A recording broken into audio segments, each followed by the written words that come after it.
Can you state your name for the record, please? It's Paul Rowlett. Now, you have technical experience certainly as an intelligence analyst. And did you provide an intelligence analysis in the case with Jessica Chambers and Quentin Tellis? Yes, I did. And was that analysis based on sufficient facts and data? It absolutely was. And was the methods you used in your analysis, were they generally accepted by the peers in your field? They were. Mr. Rowlett, moving into the murder of Jessica Chambers, when were you first contacted regarding this case? I was contacted about midweek after the murder occurred. I believe it was Wednesday, which I believe would have been December the 10th. I had worked with a couple members who were already on the task force. Agent Tim Douglas with NBI. We had just finished an extremely large federal case when this case began. Also, Clint Robertson was actually a Panola County Sheriff Deputy who was assigned to the U.S. Marshals as a task force officer. And Clint knew me as well. And they saw by Wednesday how much data was starting to pour in this case, the complexity of the case, and they asked if I would get involved. And so I did midweek, but I believe it was Wednesday of that week. And they've already heard about what's been referred to as a war room, the conference room at the Sheriff's Department where this investigation was unfolding. Is that correct? That's correct. And tell us what your role was in the front part of this investigation. I worked in the war room. So basically, most people worked in the war room, but there were constantly investigators and agents going out, doing interviews. We'd bring some people in. Sometimes they would go out. But the war room was that central place that everybody came back to. And so it was critical that I work there and do my work there so that I could constantly be assessed of the information that was coming in from various sources, whether it be phone records coming in or agents coming in with interviews. And they would brief me, either give me a copy of their report, or they would brief everyone in the room, or they would brief me individually. And so it was a critical place to work. And approximately how long did you stay in that room working? I think we were there 2 or 3 months constantly at that place. Now, as things slowed down a little bit, we actually kind of went back to our own offices and began to just meet regularly for those types of meetings instead of working out of the war room. And were there other analysts there helping you process and ultimately providing you with all this data? There were. Really, there's one other analyst. The FBI had a very good analyst named Bart Todd that was there and helped initially in the investigation. And they had some other FBI folks come in or would refer back to the FBI in Jackson. They have a lot of analysts there. They would refer back to them. So we were constantly using the FBI analysts as well to help in the analytical part of the case. Early on, we ended up with a name. We did. And an Eric or Derek, is that correct? Yes, sir. Now, almost immediately from the testimony from Agent Douglas, we were able to retrieve some information from Jessica's cell phone. Is that correct? We were. Were you able later to receive the full tolls or records from Jessica Chambers' cell phone? We were. I believe Agent Douglas described that exigent warrant process. You get it quickly, but it's very limited information. But the U.S. Marshals did get an order to get the full tolls, and we're going to talk more about that later, but get the full phone data from Jessica Chambers' texts and phone calls. And so we had that by the time I arrived at the task force. And you were also provided what we've already seen, and Mr. Peterson referred to as a dump of Jessica Chambers' cell phone. Is that correct? That dump came a little bit later because we had a hard time getting in her phone. And I say we, it was primarily the U.S. Marshals were trying to get in her phone. When you password protect your phone, which I highly recommend, it's hard for us to get into. And so it took them a while. They had to go through several iterations to get in that phone because she obviously wasn't there to give us her password. Now, I think that was probably around, it was a week or two later, maybe closer to the 20th when we got her actual phone dumped. Now, you have analyzed Jessica Chambers' telephone up and down, is that correct? At length. And have you, along with other analysts, analyzed the phone dump from Jessica Chambers' phone? I have. It was a huge moment for us, as you can imagine. Huge moment for us when the U.S. Marshals were finally able to get in that phone. And they generated a report that was 796 pages. And so, we're going to use electronic means and software to go through that. But we were so interested in it. We set up probably 10 people around the table, including the FBI, the folks from the FBI. They actually had some interns, I think, as well, that they brought over. So we went through that thing electronically, and we also went through it page by page. And of course, we were hoping for that smoking gun of an Eric or a Derek that was in her phone that she had contacted, or maybe there was something on the 6th that would lead us to her killer. Tim Douglas has already testified. Any information that Tim Douglas testified to regarding phone records or telephone calls, where did he get that information from? He got it from me. Okay.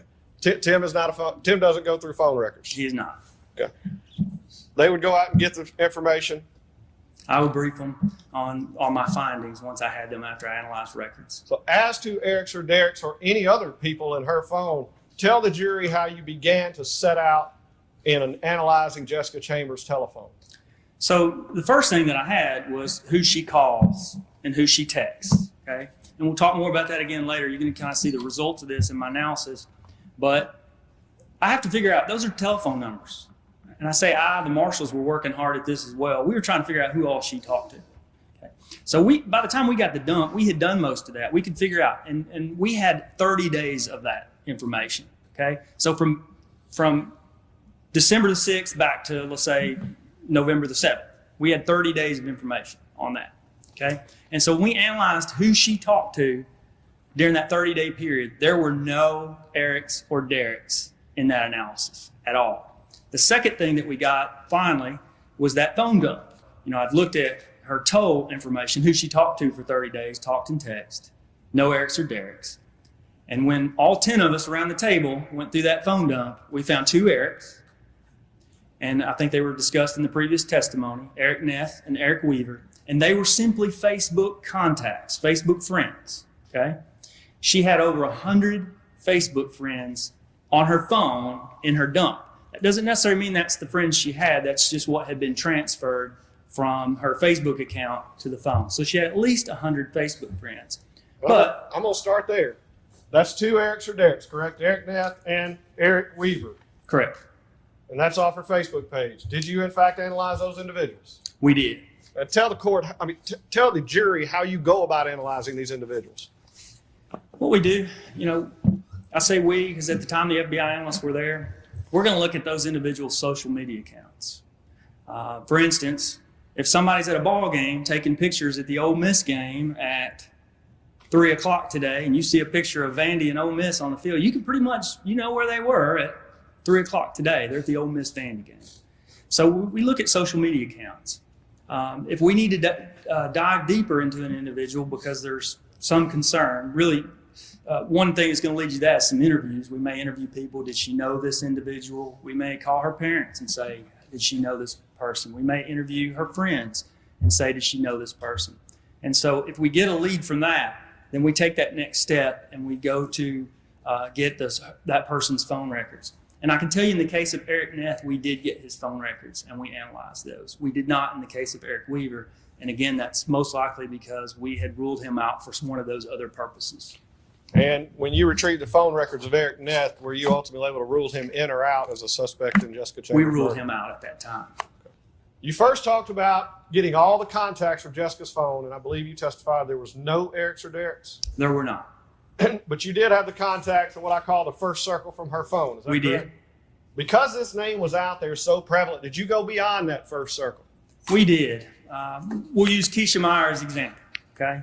So we quickly figured out in her immediate circle, 1 degree away of separation, she had no Erics or Dereks. And that's through phone, but that's also through interviews that we did. Nobody indicated that she had a close relationship to an Eric or Derek at that current time. So what I did is I wanted to take it out another layer. So if we interviewed Keisha Meyer and we subpoenaed her phone records, I would then do an analysis on Keisha Meyer's phone to go out another degree of separation and see if Keisha had any Eric or Dereks in her life. And so that's how we ended up with a few more Erics and Dereks. And when we did, we would go back to those individuals to see if there was any reason that they may be related to Jessica directly. And did you analyze every one of those Eric and Dereks? I did. And were you able to include or exclude any of those individuals? We excluded every one of those individuals. We had over 20,000 phone numbers in the database by the time this was over. And Did you analyze every one of those phone numbers to see how they were tied to Jessica Chambers? I did. I have very sophisticated software. It's very expensive.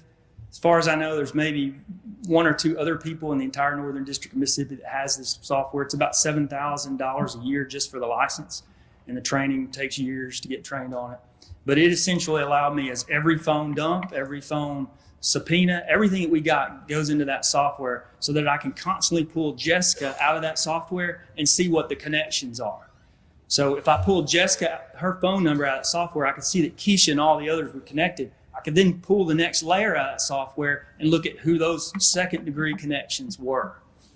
And were you able to establish early on that Quentin Tellis was one of the last known contacts with Jessica?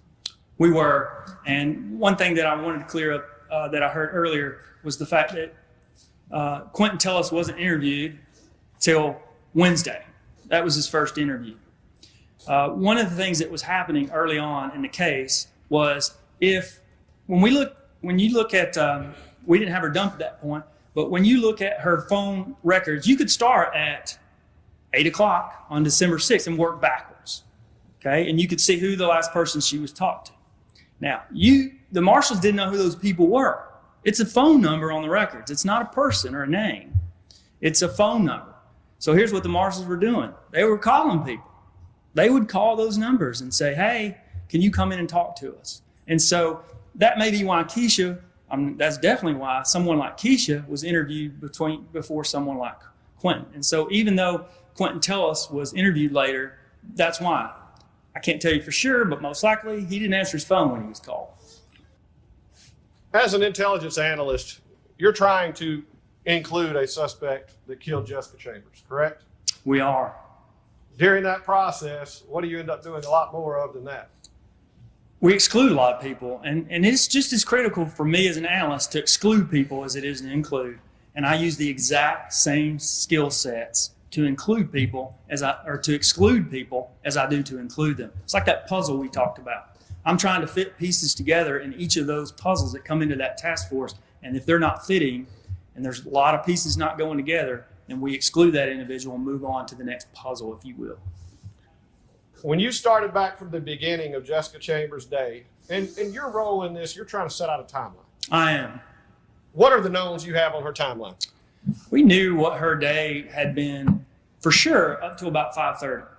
We had her on camera at M&M. I mean, you can't get much better evidence than having someone on camera coming in there. We knew she was healthy at that point, or appeared to be healthy on the camera. We knew she was alive. We still knew she was still using her phone. We also knew through the phone data that shortly after 5:30, she went to Batesville. We'll talk more about that in a moment, but it was irrefutable that she had gone to Batesville shortly after the 5:30 trip to the store. So at 6 o'clock, she was in the Batesville area. So we knew that. We knew that around 6:30, she crosses back into Cortland. And again, we knew that through the phone data. We knew through the phone data that her phone shifts to the scene of the murder at almost exactly 7:30 p.m. Okay, so we knew a lot about her day up till 5:30. We knew a little bit between 5:30 and 6:30. We knew where she was at 7:30, but we had a huge gap between 6:30 and 7:30 p.m. that night that needed to be filled in. So that's where we started. And once you started, you said you started from the beginning, so the individuals that were contacted from the beginning. Yes. And was one of those Quentin Tellis? It was. And during the time you analyzed Quentin Tellis previously, you had his tolls and his phone records. We did. Before October of 2015, had you ever analyzed the location data from Quentin Tellis' phone? I had not. They came in later than the date that we started with earlier, but earlier than October 2015. And as you started over and you got to his name in your analysis, did you have something extra to look at? I had an extra set of records that I did not have early on in the investigation. And did that information lead you to a late night phone call that's already been discussed by Agent Tim Douglas? It did indeed. And did that information lead you to take a much closer look at Quentin Tellis? It did. And when you provide an analysis Of course, when you conduct your analysis, you have your tools and your programs that you use. Yes, sir. Are they tools and programs that I would understand? They're not.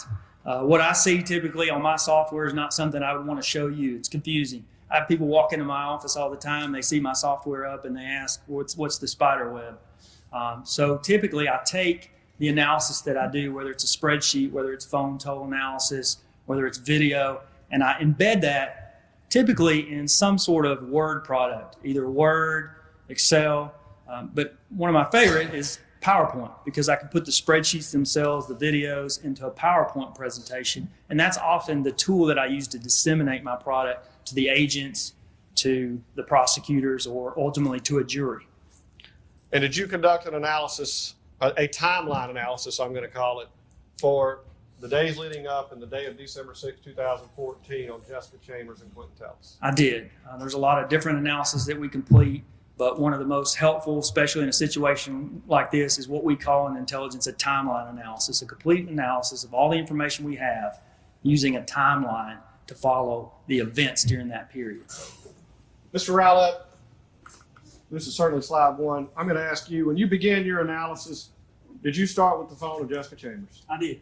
And tell us what you were, during that time frame that we're talking about, that mystery hour that we really needed to locate Jessica Chambers. Mr. Rowlett, as we began, what did you find on Jessica's phone? Well, I mentioned that we want to go back to that unknown time, that 6:30 to 7:30. So the first thing that I looked at, the first bit of phone data that I had to try to figure that out were what we call RTTs. Now, I'm going to apologize at the beginning. I'm a walker. I shouldn't get in your way, but if I get in your way, please motion to the judge so that I can move. I'll try to stay out of the way. But I also promise you I'm going to do the best I can to educate you on phone data. It's very complicated. I'm from Arkansas. I had to learn myself. And so hopefully I'll be able to educate you today a little bit on the phone data. But the first thing that we're going to talk about, and we're actually not going to talk about it a lot, and that's RTTs. In a little bit, we're going to talk about cell site data. That's when you pick up your phone and you place a call and it goes to the tower through a tower and sector. I'm going to have some slides for you that's going to educate you a little bit more on that in a little bit. That's cell site data. What you're looking at on the screen are RTTs. That is a Verizon term. It stands for range to tower. AT&T has their own term. The other companies have their own terms. But that's when the phone is communicating more often with the tower. It's not just when you're placing a call, not always just when you're placing a text, not always just when you're playing on your phone, using data. Sometimes it's constantly communicating with your phone. Now, we had her RTT data very early on, but if I showed you Batesville and Cortland on a map with Jessica's RTT data, and what that is not only the direction that you are, which we're going to see in cell site, but it's also the tower making an estimate how far away you are from the tower, okay? And it puts a point on a map. We don't get that with cell site. In cell site, we're just going to see the tower and the direction. With the RTT, it puts a point on the map.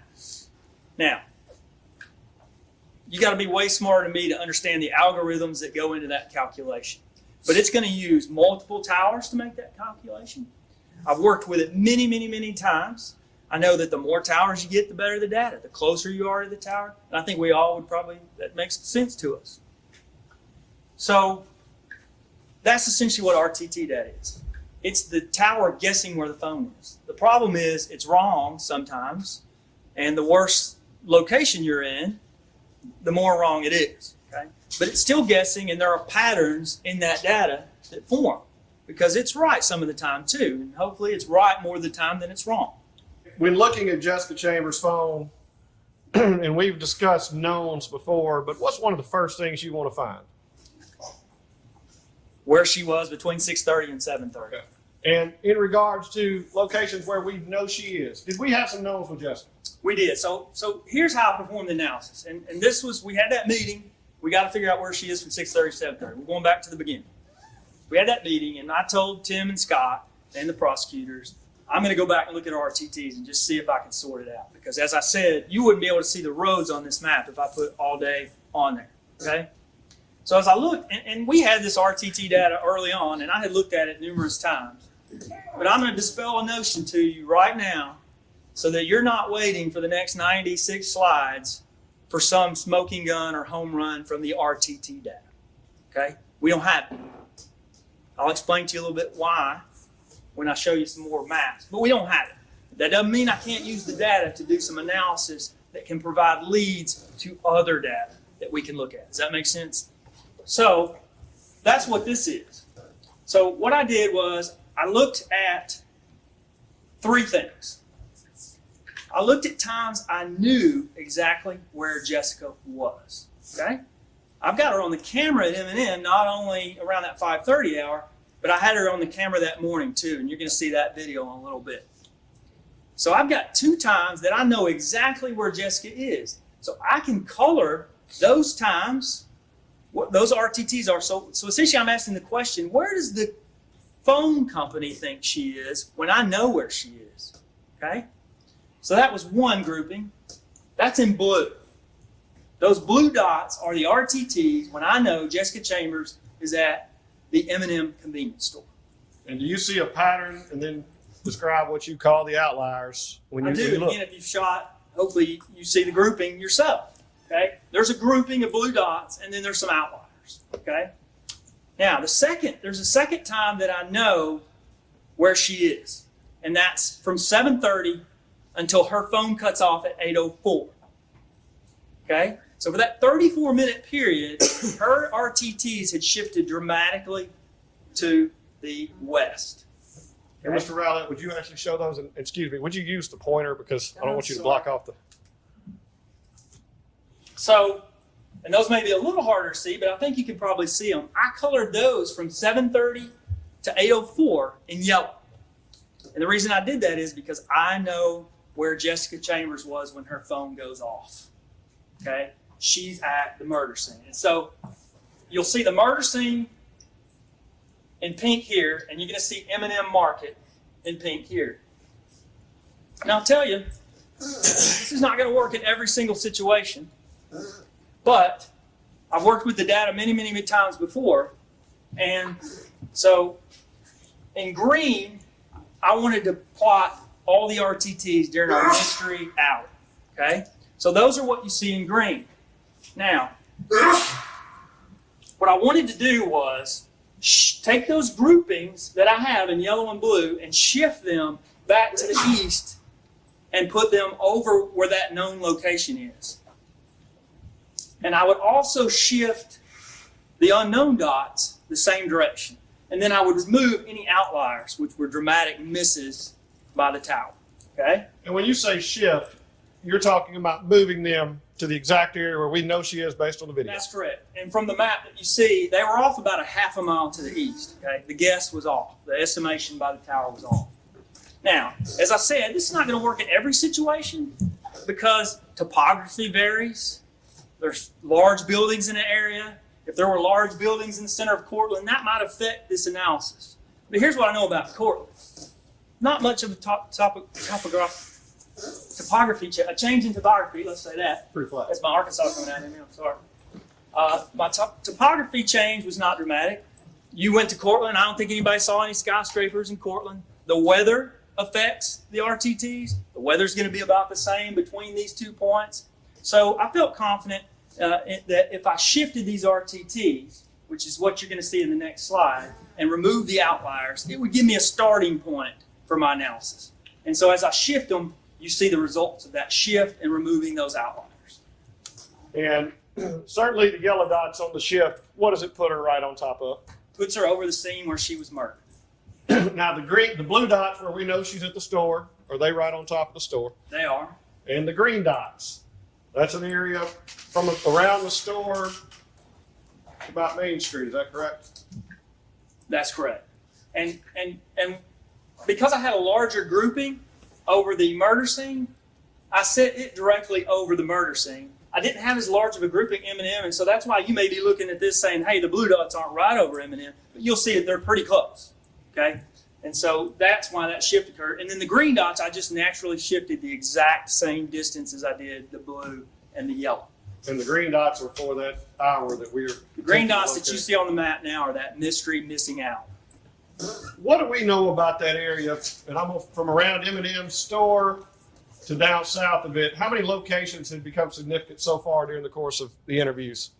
We'd worked on the case for 10 months, and only 3 things had come up in the entire investigation at that point that fell within that area of those green dots. Those 3 things were the M&M convenience store that's to the top. I guess I need to use my point. The M&M convenience store to the top that you see, and I think you've been there. The home of Quint Tellis, which is this trailer in the back, and the area where he indicated that they had sex to the south of the trailer. So that was the only thing that we had at this point that had come up in the investigation. Let me ask you on this map, we keep referring to the area. Certainly the jury's already been to the area. During the course of the interviews with Quentin Tellis, you were showing him your computer.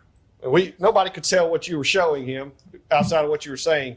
Did you show him a map of this area? I did. Did you ask him to point out for you where he had sex with Jessica? I did. And can you point out for the jury where that location is? And he pointed out that area south of the home, the grassy area that you saw on your field trip. And is that the area that the jury went to on the field trip? It is. Now, you said we have 3 things here. Yes. 2 of them directly linked to who? 2 of them are directly linked to Quentin Tellis. The other is the store. And if she were at the store, what do we have? We have the M&M surveillance video from 6:30 to 7:30. And trust me, we had scoured it for hours and hours, and Jessica Chambers nor her car shows up on any of that video. So therefore, did we go back to Quentin Tellis? We did.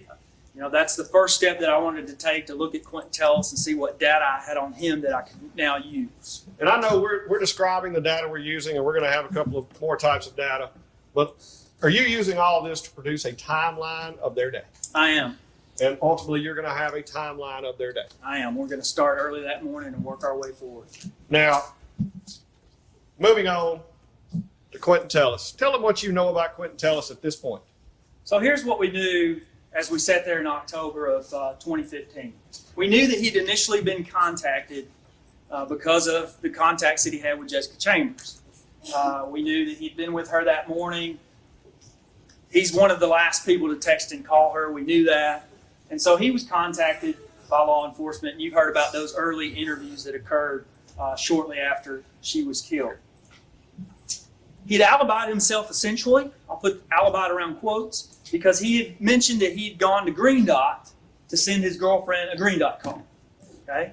And we had indeed confirmed that he'd gone to Batesville, and we had him on the surveillance video up there at 8:26. And that's a surveillance video photo that has already been placed into evidence. It is. And we know through multiple interviews with Tellis at this point that he said he hadn't seen her since noon. And we also knew that he had alibied himself with 3 individuals, Big Mike, Tootie, and Grit, on that evening. And that was in the sandbox, which you mentioned on the other side of the interstate. It was. And based on those factors, we've moved on. As you can imagine, early that week, we were getting tons of leads. And so we were actually chasing the best lead And at that point. ultimately, Mr. Peterson asked Agent Douglas, was he excluded as a suspect at that time? I believe Agent Douglas said no. Is that correct? He wasn't excluded, but we had definitely moved on to other more critical leads. And we've already mentioned you retrieved some information from his telephone later that you did not have at that time. Is that correct? We did. So after I completed that analysis and I decided it was time to give Quentin Tellis a second look, I looked back in my files and I realized that his actual location data, remember we talked about that search warrant that gets you the location data, it had come in. And I actually had the raw data from that. And so I have to take that raw data, and I'll show you some examples in a moment of what it looks like after I process it. But I took that raw data and I began to process it to see what his locations were throughout the day on December 6th. You were aware at the time of the interviews that Quentin Tellis had given investigators on December the 10th and December the 18th, directly just in the aftermath of Jessica Chambers' murder. I was. And going back and reviewing the cell site data on Quentin Tellis' phone on December 6, 2014, was something not right. That's when I had the aha moment. And as I progressed through the day, when I got to 6:17, when Quentin Tellis places a call, he's actually on the Batesville Towers. And that was significant to me for 2 reasons. One, I had thoroughly reviewed those 4 initial interviews that had been done almost within a week, within 10 days of the murder. And in none of those interviews did he ever say he went to Batesville that night until he went to get the Green Dot at 8:26. The other thing that I knew was that Jessica Chambers was in Batesville around the 6 o'clock hour. And now we have Quentin Tellis in Batesville around the 6 o'clock hour. And did you have her cell site data? We had her cell site. And they placed them in the same area. It does, and we're going to walk through that as we go through the chronology. Ultimately, we'll find out what that area is. We will, and this slide will be back in there at 6:17 when we get to that point.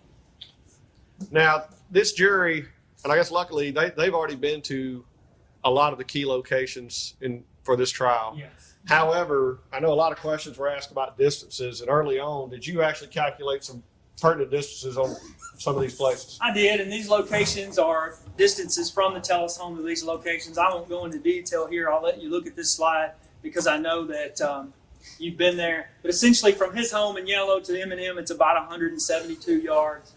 From the area of his home to where he says he had sex with Jessica, it's about a 50-yard distance. From Rag Ann's home, his sister that you visited, it's about 315 yards, so about 3 football fields, a distance of walking to there.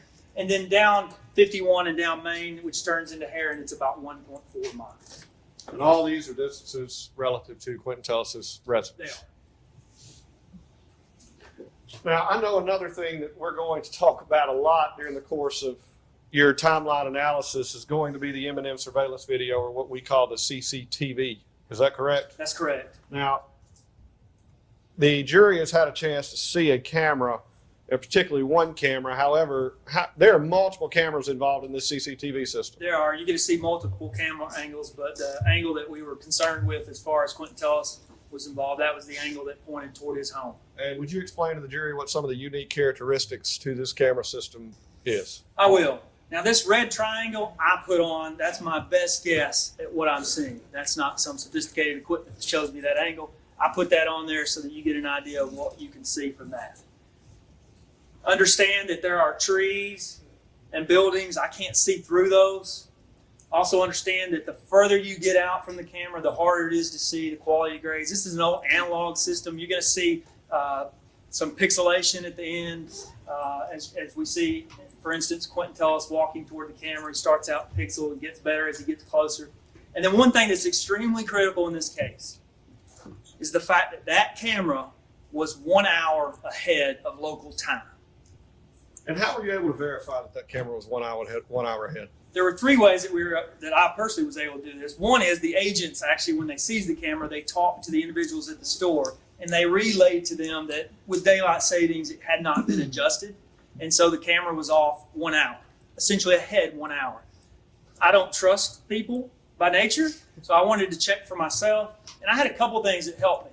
One thing is I can tell when it gets dark, so I can verify an approximate time of when this camera is off. And indeed, I verified that it was about an hour on when it got dark. But finally, there's one very critical thing that I could check.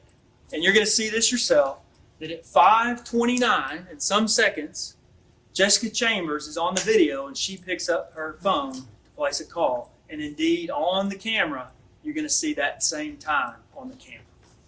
So the phone records and the camera are going to match times identical. They are. And so just so you know, every time I show you a video or a clip, you're going to see an hour ahead, but at the top of my screen, you're going to see local time. And I guess I misspoke. I said would match identical. Actually, the phone records are going to be 1 hour behind the camera. Correct. Jessica had met Quentin, or Quentin had met Jessica approximately a few weeks before. Tell us where you started your particular timeline analysis. Again, I started a couple weeks prior because that's when we know through his statements that they met, and that's when the phone data indicates that they met. And again, he said that in his statements that they had met, that they had been together 3 or 4 times, usually to ride around and smoke marijuana. We talked about, you've heard much about the area where they had sex. He mentioned that. One thing that he mentioned was a trip to the hospital, and I was actually able to confirm that when I saw Jessica's text messages when she went to the hospital, and that would have been on December the 2nd when she went to the hospital and he accompanied her there.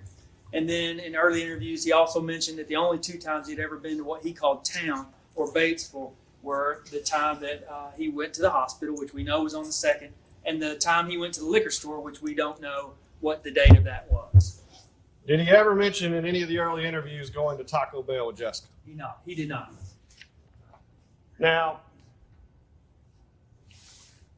In the days leading up to December 6, 2014, did Quentin Tellis and Jessica have some communication?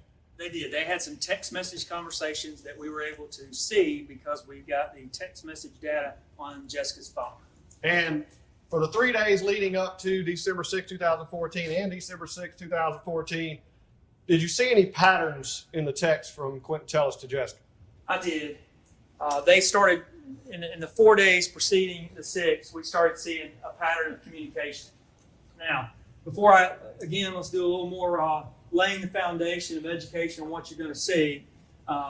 This is a spreadsheet that I created based on the content that we got back from Verizon. We got a bunch of text data that was very messy, but embedded in it somewhere were dates, numbers, and the content of the message. I've added these columns with the names so that you can see that's tied to each person's phone number. This is just something I do for my own analysis. When I'm looking at someone's records, I color them in blue. So when you see blue, you know we're looking at Jessica's phone records. If Quentin Tellis' name is blue, you're going to know that we're looking at Quentin Tellis' phone records.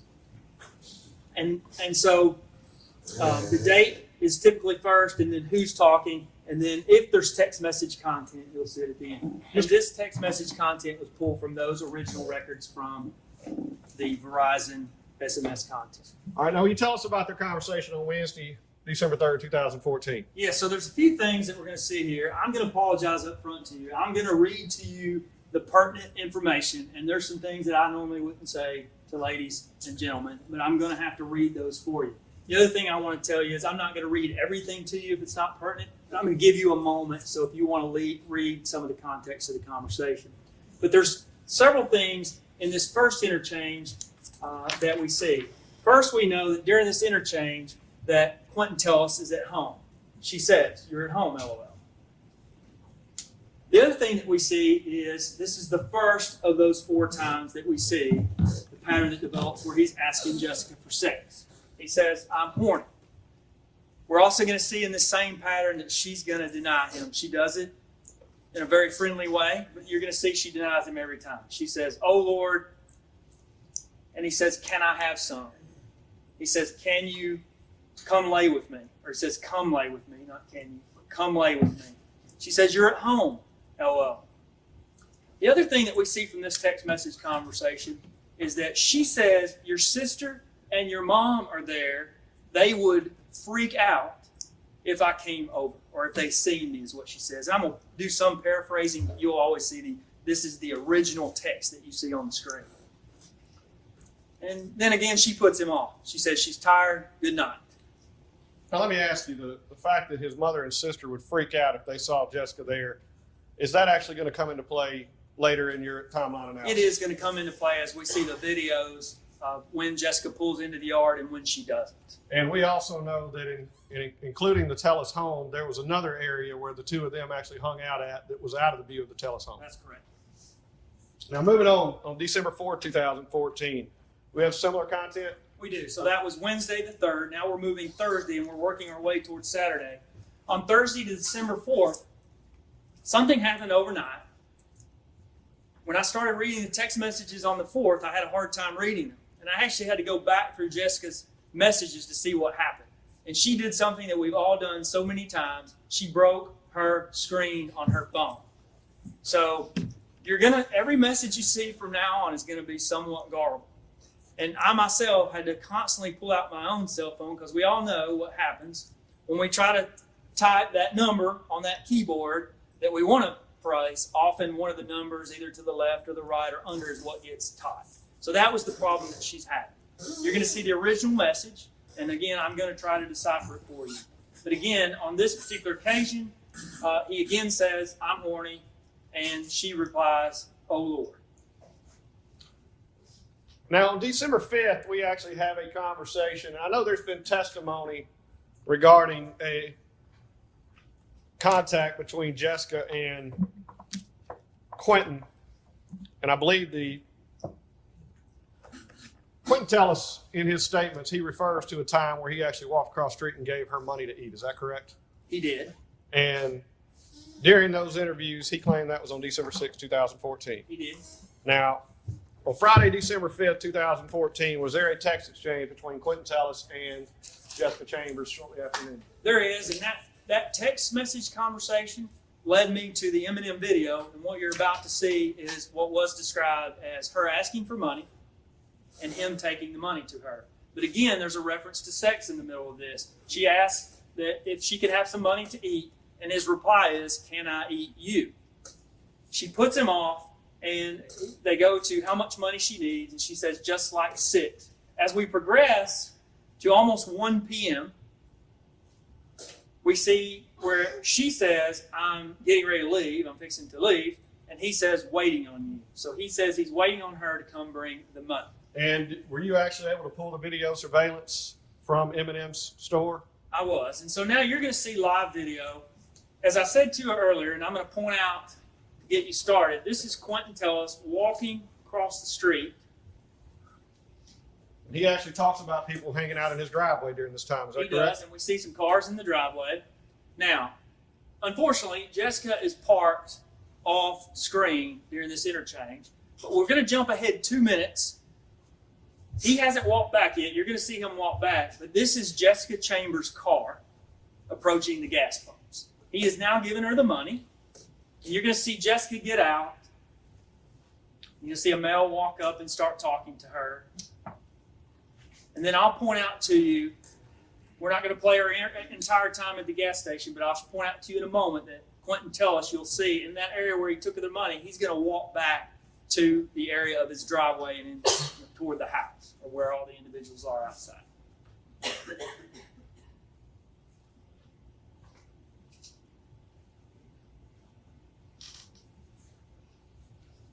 Now you see Quentin Tellis appear on the screen and walk back toward the home. So all the testimony of this event that we've actually heard through this trial, you've been able to confirm this event actually happened on December 5th, 2014. It did around, and again, this is going to be 1:10. If you remember, the text was at 12:55 waiting on you, and at 1:10, he's now walking back to his house. That's, shortly after noon on Friday. Now, moving on to December 6, 2014, we've seen the communication in the days leading up, and I believe Quentin Tellis is asking Jessica for sex. He is. And how many days in a row has he asked her for sex? 3 in a row at this point. And on December 6, 2014, before we actually get into the timeline, there is a couple other things I do want you to explain for the jury, just so they'll have a full understanding. You've already discussed cell site data locations, is that correct? I have. Is there something different about the cell site data for Quentin Tellis' phone and Jessica Chambers' phone? There is. Again, I showed you this map for Quentin Tellis' phone. Now, this is the Verizon, and you'll see that 3 of the towers are the same. As you know, it's a different cell site on those towers. But one thing you'll notice is that there's an additional tower and cell site, and I'm going to refer this to Shiloh Road, which lies between Portland and Batesville. And so we have an additional bit of information on Jessica's phone that day. And so as we walk through the timeline of both what's going on with Quentin Tellis and what's going on with Jessica Chambers, I'm going to show you what tower and sector each time that they're going through as we walk through the timeline. And does this additional tower just allow you a little bit better? It's a little bit better data for sure. Now, we're going to discuss home towers for both of these individuals. And describe what you mean by a home tower. So we're going to start off with Quentin Tellis' cell site data. Okay? From 12:32 a.m., so that's just after midnight, until 10:04 a.m., every call, remember, cell site only picks up calls, every call that he makes during that 10-hour period, okay, goes through the Polk Tower, pointing north toward his home and the store. Now, I'm going to call this his home tower. Doesn't necessarily mean he's at home. It just means that's the tower that when he's at home, he goes through. And that tower actually provides the area of M&M's store It does. and also his home. It does. And pretty much any time he's in Cortland or in the Cortland area, he's going to be on that tower. So some other locations we'll refer to later, he'll be on that tower. Yes. You mentioned the cell site data and where Quentin Tellis' home tower is. On December 6, 2014, when is the first time we see Quentin Tellis? So at 8:55 a.m. that morning, we actually are going to see Quentin Tellis on the M&M video camera. And what you're going to see on these introductory slides is I'm going to snip out a picture from the video. I'm going to let you watch the live video as well. So I'm taking out snippets so that I can point out a few things. And one thing that stands out here is that's going to come into play as we move throughout the day are his clothes. And so you will see that at 8:55 a.m. when he walks over to the store, he's wearing white shoes, dark pants, a white t-shirt, and a dark do-rag. Okay? Now, something else happened this day which I feel is significant. It's kind of a rare thing in Mississippi. I was actually deer hunting that weekend that this happened, and I remember it clearly. Okay? It was hot at midnight. Not hot, but it was warm at midnight. Okay? But it was one of those days that when you wake up, you can wear a t-shirt, but as the day progresses, you have to put on some clothes. And I'm going to give you the temperature. I've gone through a historical website and saw what the temperature was at each hour. Okay? And at this particular time, it's over 50 degrees. It's almost 52 degrees, and it has already fallen about 10 degrees since midnight. Do you actually have the video? I do. And is this the first video we're going to see? Well, actually, first, can you point out Quentin Tellis So and you Jerry where he see started? Quentin Tellis walking, and this is going to be a little longer. Like I said, we're going to short the later videos, but I just want you to get a feel for where his driveway is. He walked out of the driveway, he's walking across, and for some of the other camera angles in the M&M store. So when he comes up, you're going to see him switch as he goes in the store. He's going to walk around the store, he's going to purchase some food, and then he's going to walk back to his house. It's just there is no skip in this particular video. No skip in this video because, as I said, we want him to get a feel for the area that the cameras cover. But it's just going to be the first video where we see the splice that you referred to, and they'll see what you're talking about. It is. As he walks to that right side of the video, you're going to see, and goes in the door, you're going to see it switch to the camera that covers the door.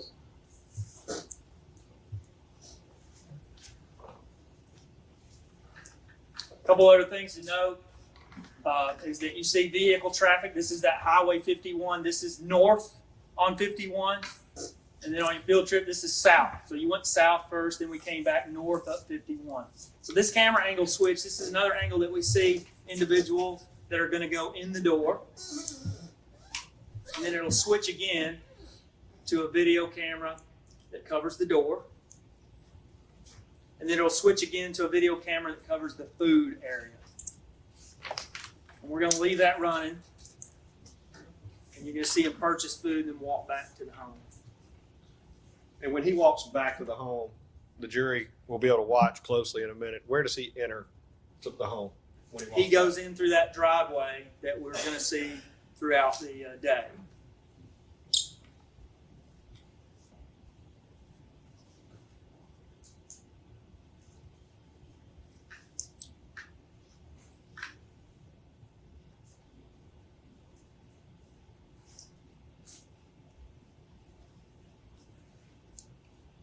And then he walks back outside, and you're going to see him walk back home. Tell us photographs from each one of these videos. We did, and I believe they saw me doing that on the videos yesterday. Each of these videos, he confirmed that that is him. He did.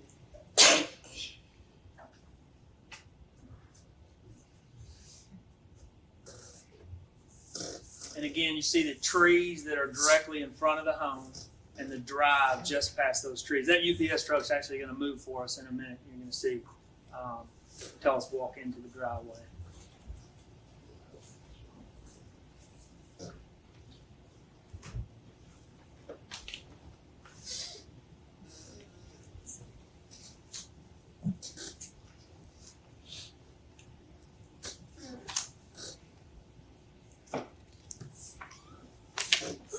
It gives you a feel as well for how long it takes him to walk home. Again, when I measured that distance on my mapping software, it was about 172 yards.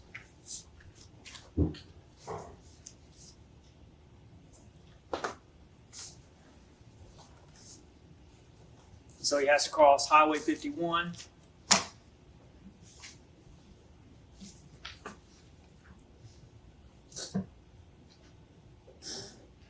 And over to his driveway.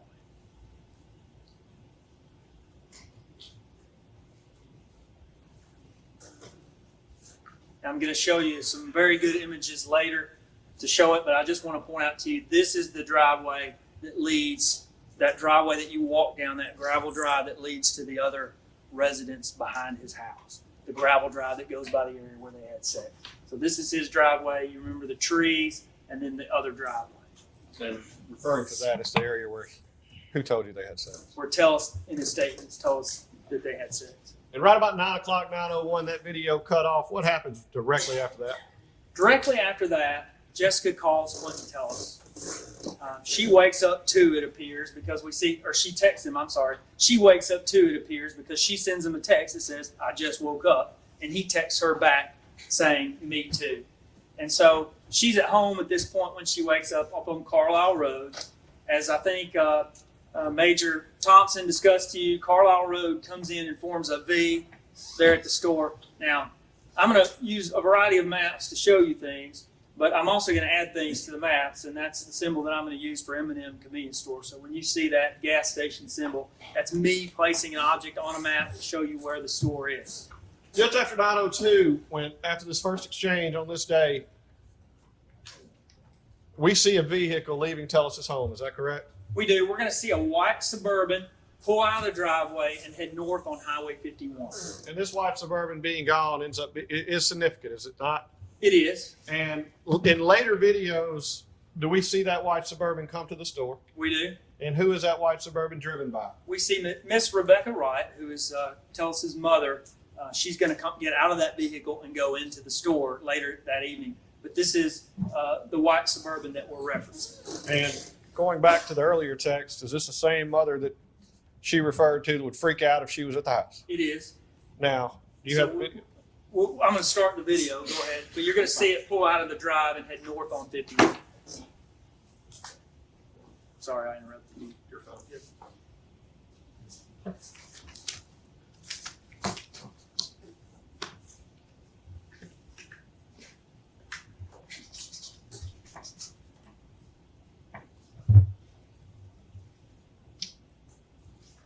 One thing to note when this white vehicle leaves, did you review the video surveillance for the entire day at M&M store?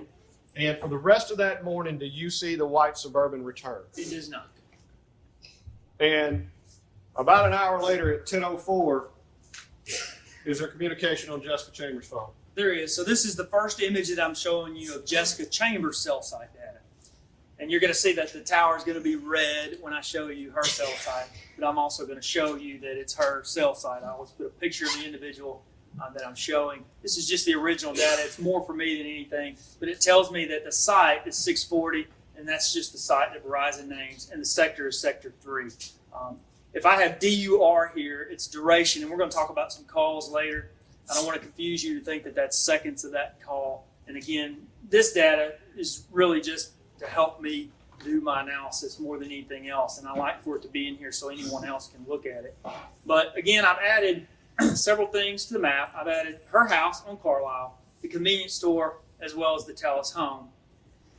This is the tower that we talked about that we don't see Quentin Tellis' AT&T phone using throughout the day, that I call the Shiloh tower, or the Shiloh cell site. And this is what I would be considering Jessica Chambers' home tower. And she probably gets some pretty good reception on her Verizon phone at that location. And this is a phone call that was placed at 10:04, is that correct? It is, and it's actually a phone call to Quentin Tellis. Now back to her actual phone toll. This is that same phone call. We see that Jessica calls Quentin Tellis. They talk for 69 seconds. Now when I give you a duration, it's typically going to be from the time he pushed the button to the time that she shut her phone off. So typically 7 to 9 seconds is how long a phone's going to ring, depending on how quick you answer it. So in this particular instance, it may have rang for 9 seconds and they talked a minute. I don't know. I don't know exactly how long. In some sets of phone records you can tell, and some you can't. But we know that those two phones, the connection time was 69 seconds. So whenever a call is not answered, you're still going to have a time, is that You're correct? going to see a 6-second call, for instance. And what do we know based off these exchanges? We know that at 10:04, Jessica calls him. They have some conversation. We don't know what they say. But we know that 5 minutes later, he sends her a text and he says, I'm ready. This is going to be essentially his message to her that he's ready to be picked up. This is going to be that trip that we've talked so much about where she picks him up and they go smoke marijuana that morning. Now, when she texts him at 10:09, she's going to be at the store. I'm going to play a video. When he texts her at 10:09. I'm sorry, when he texts her, I'm going to play a video for you. It's going to show her at the store from 10:08 to 10:13. And she's going to receive that text while at the store. And so you're going to see Jessica come in, scream from the south. She's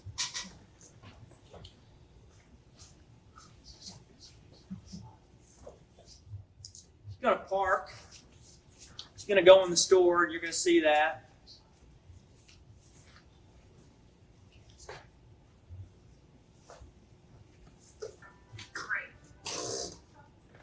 Now,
Goes back outside.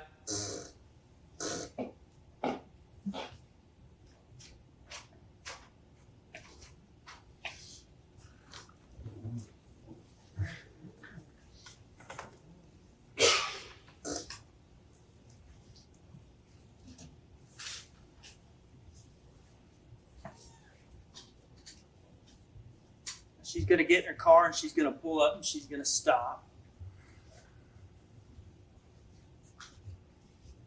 And remember, this is all just prior to her picking Quentin Tellis up. That text was at 10:09, so she's already gotten that text from him saying, "I'm ready."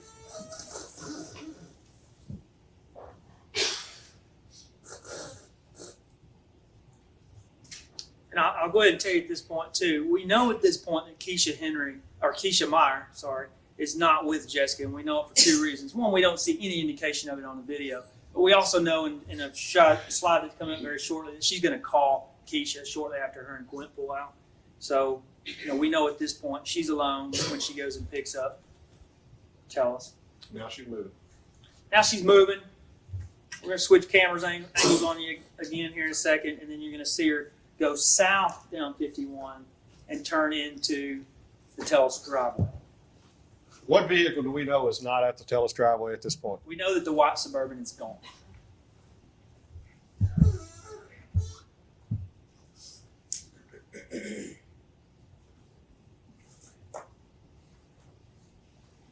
And when the white Suburban is gone right now, where does Jessica actually pull in to pick him up? Again, you're going to see that first drive, which goes into the Tellis, toward the Tellis home. That's where she turns in and pulls it.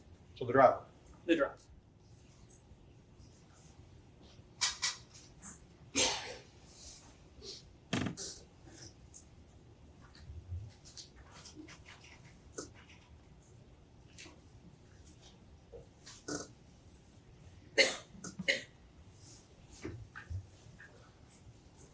And she picks him up, and we're going to see them pull out of the driveway, and they're actually going to head south on Highway 51.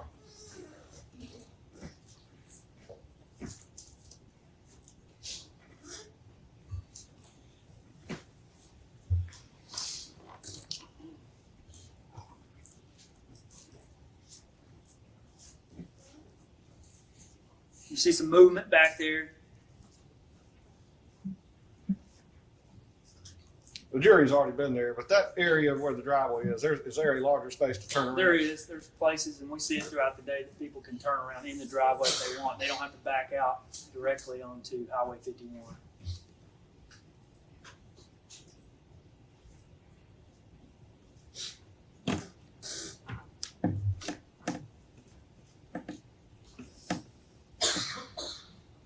And I'll show you a map in just a moment. But Keisha Meyer is at her boyfriend's, which is actually to the north. But what we're going to see is when Jessica pulls out, her and Tellus head to the south on Highway 51. Now, Paul, back up a bit, slide. Yes. Back up one more. Now, were you able to ascertain the type of vehicle that Jessica drove? I was. That's a 2004 Kia Rio. And did you look up the approximate value of a 2004 Kia Rio? I did. According to Kelley Blue Book, that is valued at $2,057 as an average value. And I asked that, it might seem silly, but for the purpose of the elements of third-degree arson, that is well in excess of $25. Okay? It is. Skip. So, during that time frame, from 10:15 to 10:47, we know that they're cutting blocks, driving around, you know. And so the area that you didn't go is, and again, the store's here. They head south down 51. You went down Main Street toward Heron, and the area where she's murdered is down this way. Now, there's an area, and in some of the interviews you heard him talk about the back way. That's actually a street called Wells Street that goes up to Shiloh. Now, I can't tell you exactly how they go that day. I can just tell you from what I see in the towers, it matches what Keisha said. It matches what Tellus said. They're driving around in circles on the back roads that whole time that they're together because they're going to shift back and forth on towers. So they're going to ultimately head north up into this area to pick up Keisha Meyer. We know they smoke marijuana. Both of them interviewed. We also know through that interview or the statement that Tellus gave, that at one point, and the phone data supports it, they went down past the scene of the murder and went back, turned around, went back. I can't tell you if that was the point that Keisha was with them or not, or if it was at that point in time that we just saw them leave together. I can't tell you from the phone data. Now, Mr. Rowley, when you say they were turning around in circles based on the towers, did you actually provide an illustration for the jury of those towers? I did. And so... And I'm going to remind the jury, when do you see these cell site tower when you locations? make a phone call, an actual phone call. If you're riding around with no phone calls, do you have any cell site data? You do not, and I don't know where you are. Now, we saw her just a few minutes ago come out of the store and head south on 51. This is that call to Keisha Meyer. And so when she places that call, she's on the Polk Tower facing north, which is consistent with the direction that they travel. 10:19, again, she's trying to get a hold of Keisha, but we see that she shifts from 10:18 to 10:19. She shifts on this tower, and again, they would have traveled the back way down 51 and now up Wells Street. So very consistent with the cell site data that I see. Now, she doesn't place another call until 10:33, and when she places the call at 10:33, they're back south again. Again, consistent with them cutting blocks. Once she picks Quentin Tellus up and they go pick Keisha up, do you have any location data or cell site tower on Quentin Tellus throughout this entire ride? I don't until 10:47, and that's because he's not placing calls. He doesn't place a call until about 2 minutes before he gets dropped off, and at 10:47, he places a call, and at that point, he is hitting on the Batesville Tower that points toward the southwest, which is consistent with them cutting blocks, as he said. They're going to be coming across the Shiloh area to hit 51. And just 1 minute later, he's going to hit back on his home tower, extremely consistent with him being right there where he said he was. And then we're going to see her drop him off back at the house. And during the course of this hour where they were cutting blocks, how many phone calls did Quentin Tellus make? This is the only call he makes. And it's as he's headed back home. It's as he's headed back home. And who was that call to, and how long did it last? That number belongs to one of his sisters, LaQuinta Poo Tellus. It's the one we'll refer to as Poo-Poo, right? It is. And so at 10:48, which is 1 minute later, he switches back to the home tower. And I put this time frame up there just to show you for the next 3 hours or so, he's going to be back on his home tower. All of his calls he's going to make are going to be here. And then 1 minute later, you're going to actually see her drop him back off at the store. And when you say see her, based on? The M&M surveillance video. So she's going to travel, this is her car, she's going to travel from the north, drop him off. Now this is that point in those multiple interviews where he says this is the last time. Now, he said before noon, but it's actually going to be at 10:49 a.m. when she drops him off, and we know that from the cameras. We also know through multiple interviews at this point that her and Keisha are going to talk about going out for Keisha's birthday. Keisha's birthday is on the 7th. They're going to go out on Saturday nights to support her birthday.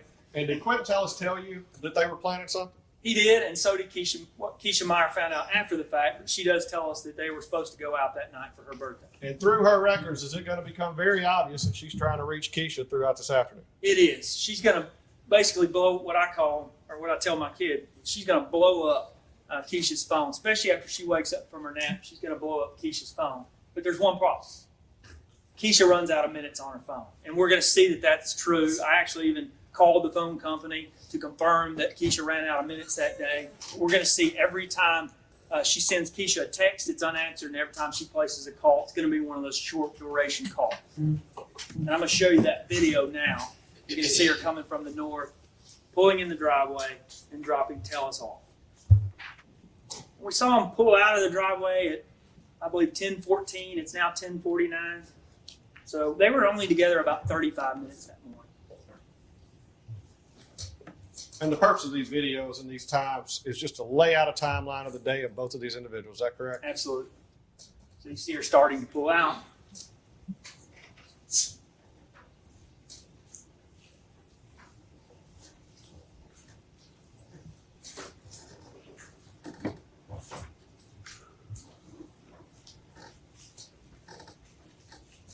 Turn around, it looks like.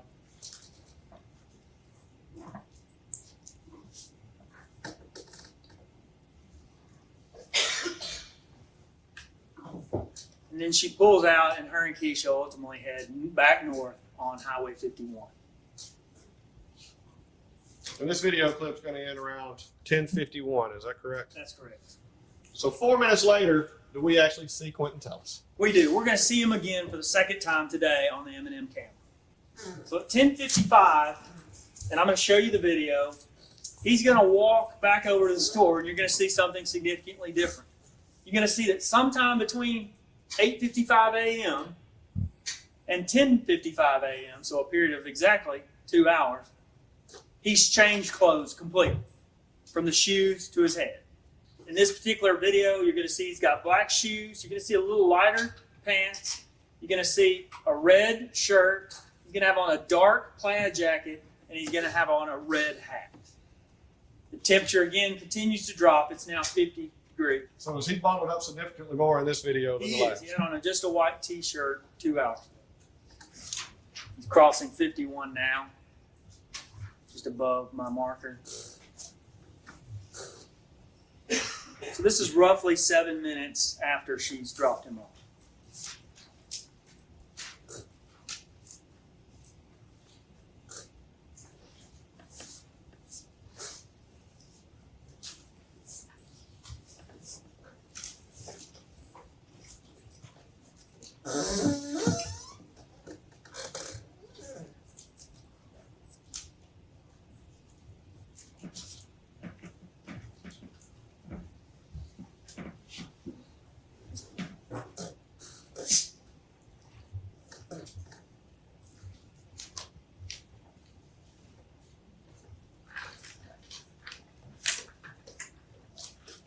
I think it was mentioned yesterday. You'll see through the videos. This store was a happening place in Cortland, correct? It was an extremely happy place, especially during the evening.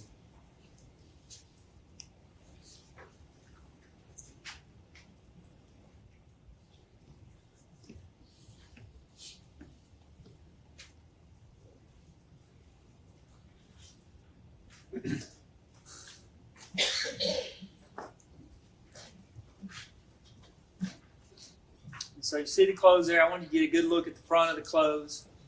And then we'll move on. So there's the clothes that I chipped out in that one image. Now, can you, based on your cell site data, can you tell where Jessica goes at this time? I can't tell exactly where she goes. We know she left the store heading north at 10:49. She's going to place a lot of calls the rest of the afternoon. All I can tell you is they're on the home tower. That's consistent with the direction she went. It's consistent with her taking Keisha home, and it's consistent with her mother's statement that she eventually goes home and takes a nap before returning to the store. Let me ask you about this call log. These two individuals, you monitored their phone records in detail, correct? I do. When they weren't together, or how was their activity on their phone? I see the typical pattern that I think we've all experienced, and that is I have four teenagers, and they're always on their phone when something's not going on or when the parents haven't taken it away. You could probably look at my kids' phone records and tell when the Rollets are having dinner. Okay? Same thing happens. These are young people, and so when they're alone, they typically use their phone a lot more than when there's someone else. And we saw that when he was with Jessica, not using his phone much, and then when he separated from her, began to use his phone. We see the same thing occurring with Jessica Chambers. And during this entire time, is she staying on what you would consider her home tower? She is. Now, there is a significant gap, which we'll get to in the afternoon from 2:21 to 4:23. Were you able to confirm the reason for that gap? There is.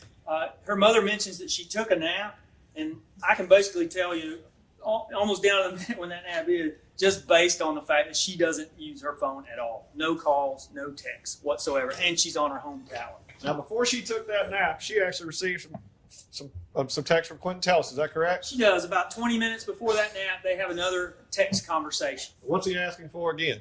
Again, he's asking for sex. He texts her at 2:03. He says, "I need you, babe." She doesn't respond for about 16 minutes, but then she texts, "What you want?" And he answers, "Some loving." And she answers, "Oh, Lord, can't." And in the past 4 days, how many times are we seeing this text? This is the fourth time in 4 days. And has she, I would say politely, but politely declined him on each of those occasions? She has. Now, Quentin Tellis mentioned another girl during the course of all of his interviews. I believe is going to be a girlfriend at that time, correct? He did. Her name's Chiquita Jackson. And were you able to confirm her identity? I was. And were you able to confirm where she lived? I was. And where did Chiquita live at this time? She lived in Monroe, Louisiana, about 4 hours away. And based on their communication, what do we know about Chiquita on this day? We know that she wants to come to Cortland. And through his statement, we know that she wants him to send her some money so that she can come to Cortland. We see that in a text exchange that occurs about 3:30 that afternoon. She's actually trying to get in touch with him, and he's not answering. She says, "Hey," at 3:24. A couple minutes later, "Hello." And about 40 minutes later, "Call me ASAP." And then at 4:09, she says, "I'm trying to come up there." And 6 minutes later, she texts him, "Call me." And he indeed, this is his phone records, at almost the same time or directly after she texts him, he does turn around and call, and they have a 1:48-second conversation. And that 16:15 is going to be 4:15. Now, during this time, where is Quentin Tellis? We know that from 4:21 to 5:34, he's back on his hometown. And these are the calls that he places during that time frame. And there's a call at 4:25 that is going to be a number for Chiquita. Is that correct? It is. That 318 is a Louisiana area code, and I know that that number belongs to Chiquita Jackson. And is that going to be the last call to Chiquita for a while? It is for a while. It sure is. And is Chiquita trying to reach him during that time? She is. She's going to try to reach him a lot because she's trying to get that money to come up to Cortland. Now, moving on to Jessica's phone. And Jessica, you already mentioned the nap and the gap from 2:21 to 4:23. Correct. At 4:23, does her phone go active? It does. She receives a call, and we know through her mother's testimony that she actually does receive a call that basically wakes her up and gets her moving. And that is the first call that we see, and it's from Quentin Tellis, and they have a 38-second conversation. After that call, who is Jessica trying to reach? This is the first call that we're going to see to Keisha Meyer. And throughout this short period in the afternoon, we're going to actually see her reach out to Keisha by calls and texts 13 times. And this is the first of those 13 calls or texts. And that's what you referred to about her blowing up Blowing up Keisha, Keisha because they got big plans that night. based on several statements. Several statements. Just after this first conversation, do we have an exchange between Jessica and Quinn? Yes, so about 10 minutes later at 4:32 p.m., we see the beginning of a text conversation. I'll let you read it. It's somewhat garbled. Translating it for you, she's essentially saying, "I'll go get something to eat if you'll pay for it." And just after this and during this time, Jessica is still trying to call who? I know we just mentioned. Still trying to call Keisha. Can you move to the next slide? And so you'll see from 4:40 to 5:14 a series of texts and calls to Keisha and Quentin Tellis. At 4:40, she texts Keisha, "Where are you at?" Again, they have plans that evening. It's getting later in the afternoon. She tries to call Keisha, no answer. She texts her again, says, "Call me." And then she texts Quentin Tellis, "Where you at?" And I'm going to go back one slide, and I apologize for moving on. Jessica did. When she talked to Quentin actually asked her to call her, and they actually spoke. He did, and I saw this throughout several text conversations. Her screen was hard to read, so she got a lot of people that would text her and say, "Call me." And so on the next slide, you just mentioned that Jessica sent a text to Quentin, said, "Where are you at?" That's correct. And does she follow that up with more communication to Quentin? She does. She calls him at 4:59, and they have a 33-second conversation. And after that 33-second conversation at 4:59, do we actually see Quentin? We do.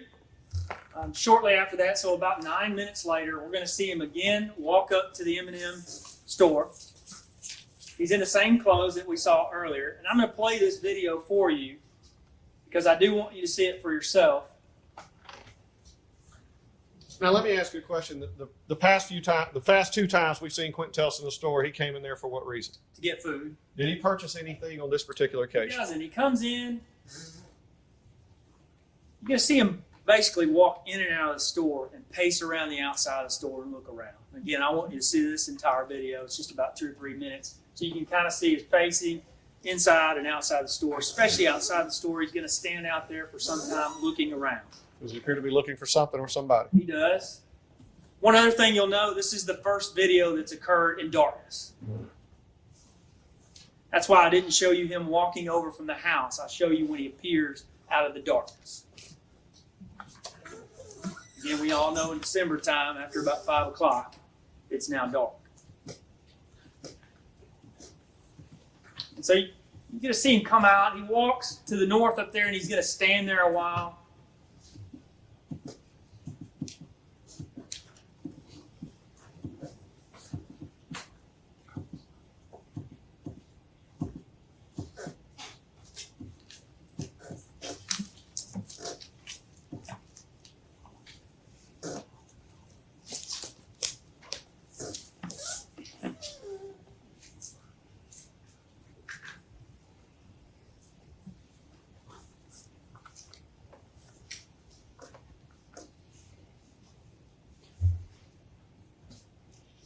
That's actually him that walked up to the north there. You're going to see him come back in a minute, and you're going to be able to tell it's Quentin Tellis. Apologize, it's hard for me to see at this angle with the light, but he's up there still, just standing just at the view. You'll see some movement up there.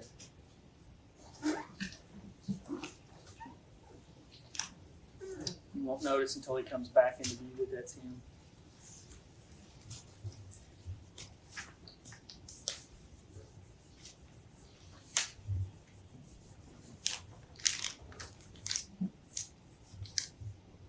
But in all appearances, he is waiting on something.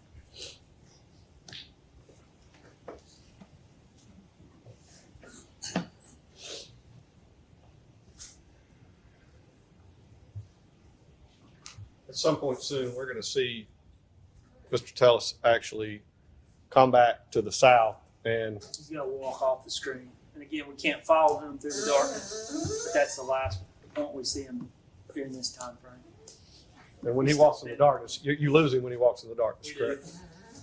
Still standing up there just north of the door.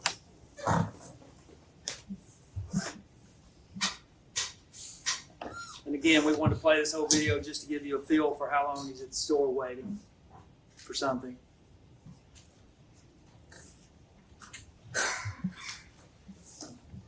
You can see his red shirt as he turns back toward the south.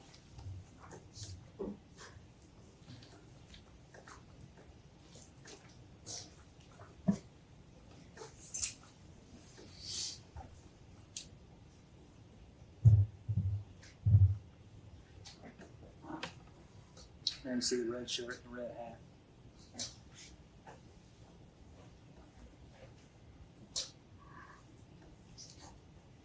walks back toward the south. And that's at 6 or 5:12. Then he walks off the screen into the darkness. And approximately 5:20, do we see some more activity between these two? We do. So about 8 minutes later, he places a call to Jessica. It's a very short duration call. It's one of those that she appeared not to answer, but she saw, because just seconds later, she calls him back. And they actually have a 49-second conversation at 5:20. Now, this is going to be that critical time in the evening that we're going to see Jessica at the store. And we definitely are going to play you that entire video when Jessica's at the store. So she's going to be at the store for 5 minutes, roughly, 5 to 6 minutes, from 5:24 to 5:30. I want to point this out beforehand. This is a picture that I take at 5:29:38. And I don't know if you can see it real well, but this is Jessica standing here. That you can see the lightness of her head. That light spot underneath her head is her cell phone. And you're going to see that yourself as she pulls up and places a 5:29 call. And that's going to be this call where she calls Quentin Tellus. Now, one thing very important is she gets his voicemail during this phone call. I can't tell you if she leaves a voicemail. I can't tell you what the voicemail is. But I can tell by looking at his original records from AT&T that particular call went to voicemail. It registered as voicemail on his records. And you saw that on the actual records. I did. So I'm going to play that video. As I said, it's about a 5-minute video. And this is going to be the video of Jessica at the store in the evening. It's going to be the last time we see her. And we're going to do the thing that we've been doing where we switch the camera angles as she moves around the camera.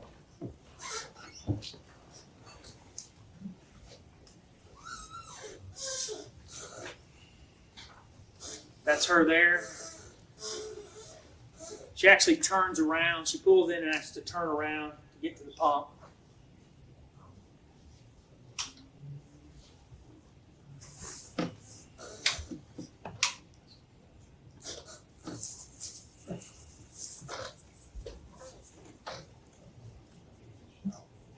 That's her car. You see the headlights.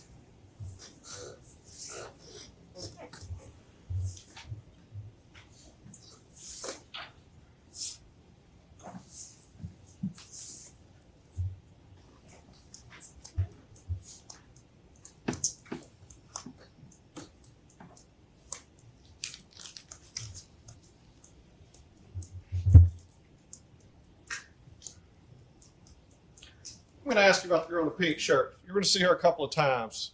Were you able to identify her? I was. This is the individual known as Shalanda Sanford that goes by Landa. She works at the store. She's the individual that lives at the trailer that little road you walk down leads to. And she's actually working right now, She correct? works. Yes, it's still. Her whereabouts are going to become important They here in are. a bit. That's Jessica that you see. Someone talks to her off screen. You can see her kind of walk down to that area. Were you able to identify who those individuals were? We were. That's going to be an individual named Sandy Rudd. And did you actually conduct an analysis on Sandy Rudd?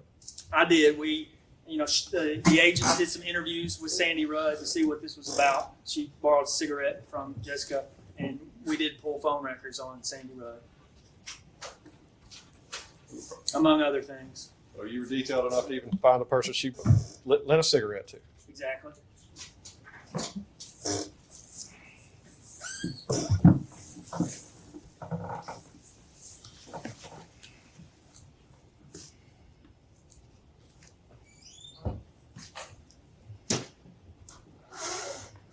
And who is this right here? Again, that's Landa coming out the drive.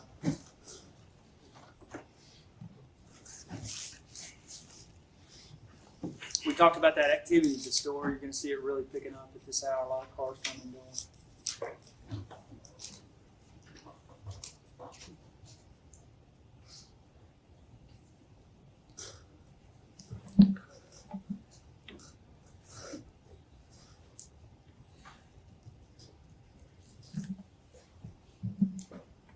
So now Jessica reappears off the screen, and she's going to go in the store.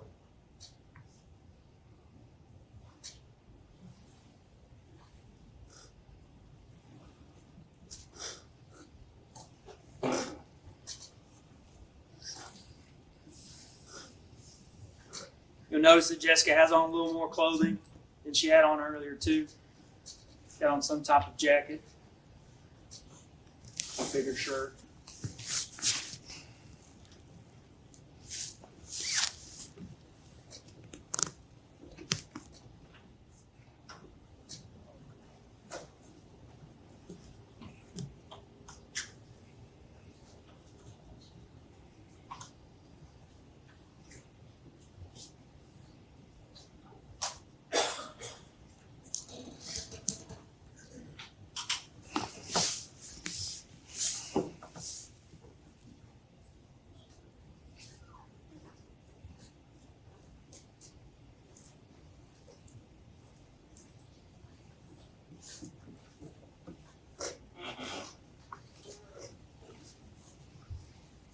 She's paid for her gas. Now she's going to go back outside, and you're going to see her pump gas. It's 5:28. Remember, in about a minute, she's going to pull out that cell phone. You're going to see her dial a number, and then you're going to see that cell phone go to her ear, and that's going to be the call that goes to voicemail that she takes to Quentin Tellis, or makes to Quentin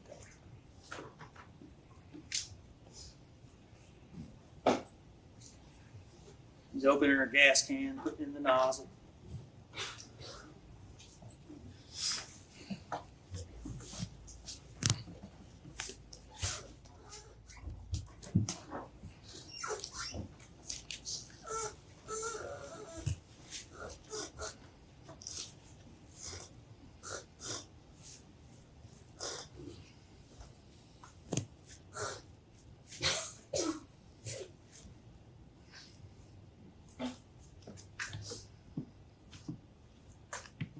You see her looking down. Hands go in her pockets. She pulls out her phone. Getting ready to dial a number, and you'll see that her phone go to her ear.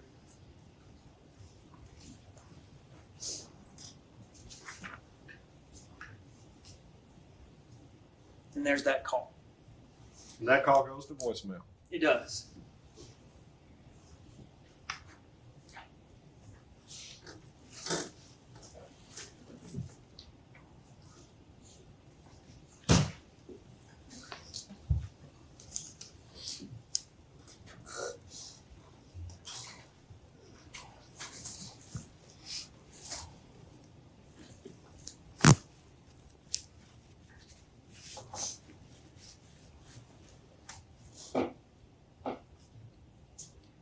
Done getting gas, her lights come on, and you're going to see her pull out of the M&M lot and head south down Highway 51. Now, and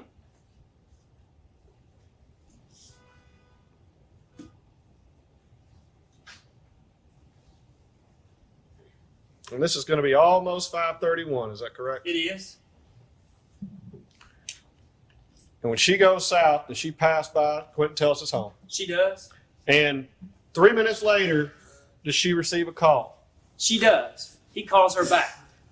It's Now, a short call. I want you to read the second bullet and tell the jury what is the importance of this call on his phone? This is the last call he will make for the next 40 or so minutes. 45 or so, 48 minutes actually. This is the last call he'll make for the next 48 minutes from his phone, and that's the call to Jessica at 5:34. Now, we know from his final interview that this is the call she makes to essentially pick him up that evening. I want to back you up. That 617 call, you've already discussed it. Where was it made from? That's going to be the call that's made in Batesville. And we knew Jessica was in Batesville. That's correct. By his phone going silent, as an intelligence analyst, based on what you do and your training and experience, what did that tell you at this time? Before he admitted that that was him, my analysis and what I told the agents is, I believe that she had picked him up, that this was the call to tell her where to pick him up, and that she had indeed picked him up. And again, through that final interview, we were able to confirm that analysis. So you had this information when you made the decision to go to Monroe in November. It is one of those items, that's correct. And not the November, but finally the January interview, did it validate or back up your analysis at this point? It did. The other thing that we know at this particular time, we saw Jessica pass the house and go down Highway 51. We do not see her go to the Tellis home during that time frame to pick him up. We can't tell you where she picked him up. But what we do know is during that time frame, the white Suburban is at home. And we know that because we're going to see on the video in just a little bit, it's going to leave the home and come over to the store. And that white Suburban is driven by who? We see it later driven by his mother, Miss Rebecca Wright. And even based on what Jessica has already said, when that white Suburban was at that residence, did we see Jessica pull in the driveway? She would not go there because they would freak out. I believe we did see her go pull in the driveway on 2 separate occasions, correct? That's correct, when we know the Suburban was gone. At this point, based on both of their statements, are Jessica and Quentin Tellis, excuse me, not both, but based on his statement and the phone records, are Jessica and Quentin Tellis together? They are, and this is the cell site data on that phone call. In the next 3 slides, Mr. Rowlett, at 5:34, once we finally finish the interviews of Mr. Tellis, do we know that he's with Jessica Chambers? We do. And they move in which direction? We do. This is that 5:34 call where they head off the Pope Tower pointing north. And then we see that Jessica makes a call around the 6 o'clock hour. And on that tower, she's going to be on the Shiloh Road tower pointing toward the southeast. This is that area.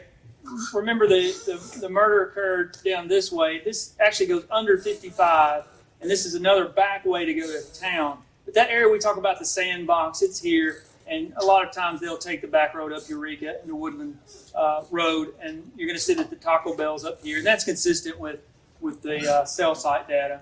And as she continues to be on her phone, do you see her make her way into base? We do. About the time that it would take to drive up there, from 6:04 to 6:11, we see her shift on the 2 towers that would cover Taco Bell, especially given the route she took up Eureka, up Woodland Road. Woodland Road actually comes out right here, and Taco Bell is across the street. It's very near that tower, and she actually bounces between the 2 sectors of that tower, between 6:04 and 6:11. And at 6:10, again, we've talked about who is she trying to reach still. This is one of those 13 calls and texts to Keisha Meyer.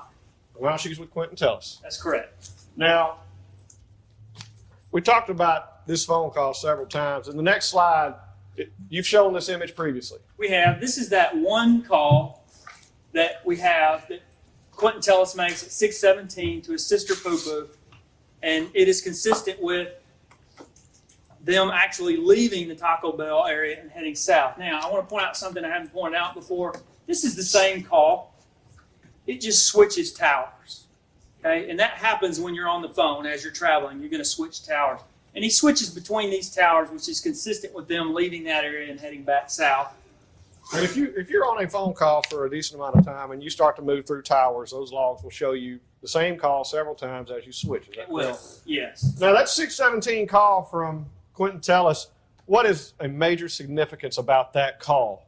Now, we've talked about the fact that it's been 45 minutes since Tellis has placed a call, but we're actually going to see that this is the only call, and it's actually the only text he makes out as well, too. So it's the only call or text that he makes out in the entire period,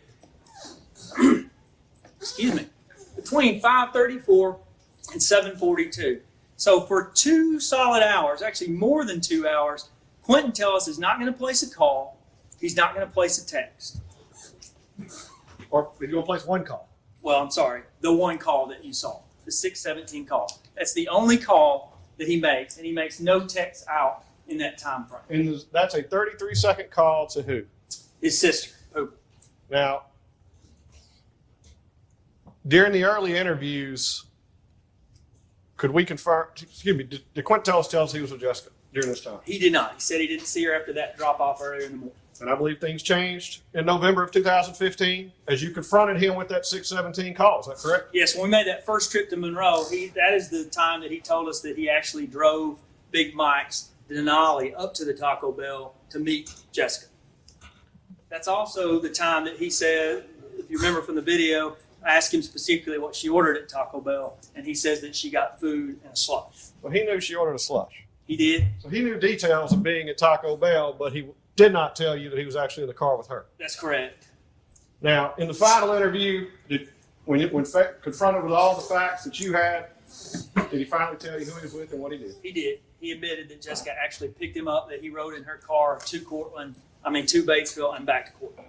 And just so the jury's aware, because of this one phone call being made in that larger than 2 hour period, Yes. after this 6:17, are we going to see any cell site data information for Quentin Tellis' phone until 7:42? We're going to see nothing. We don't see any cell site data. We don't see any texts out on his tolls either. And so no cell site means no use. Calls. And from his tolls, we see that there's no text out.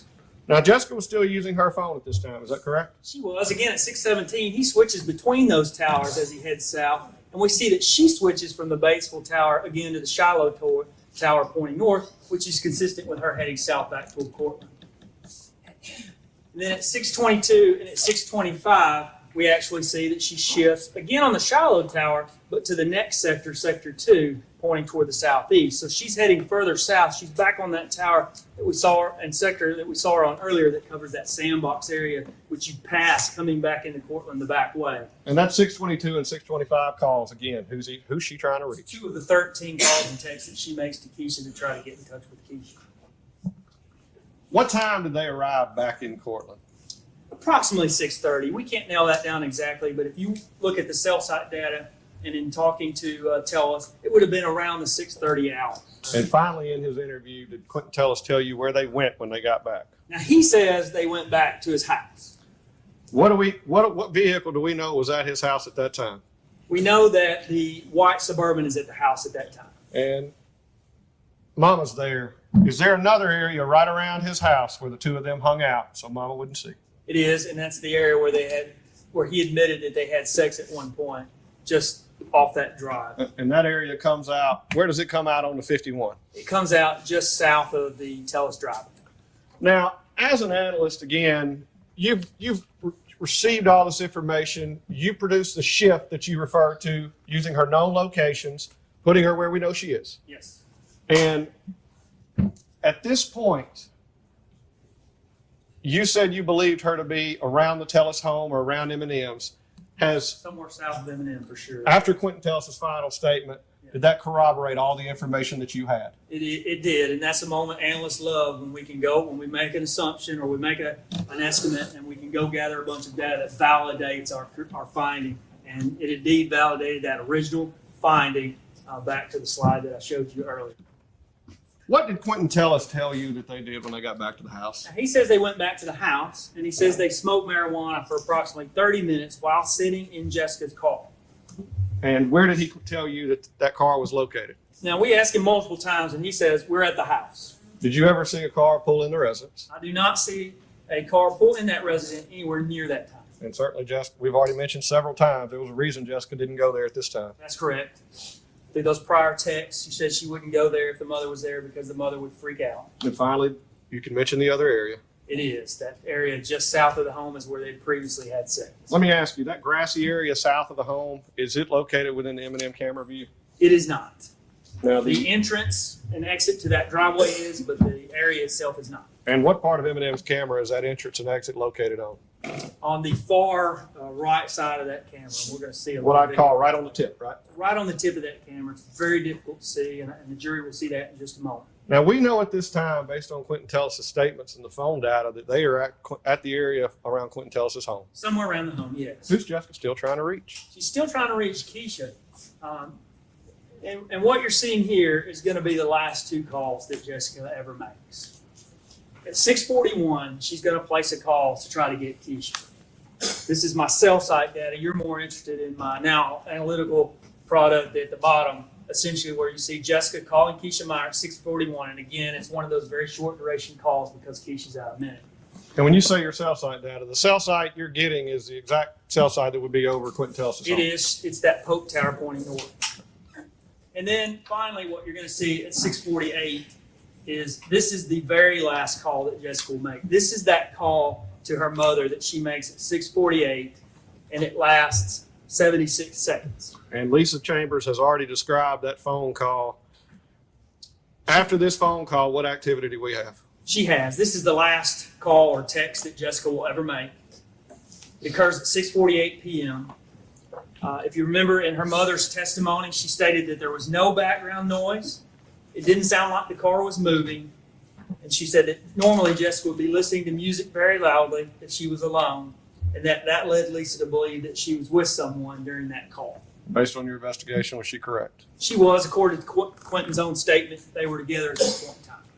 Now, I want to ask you about the area south of the home a little more specifically. He had discussed this area in detail with investigators. Is that correct? He had. And what did he tell them about that area and his interaction with Jessica? He said at some point, and he couldn't remember when exactly, that they had had sex in this area.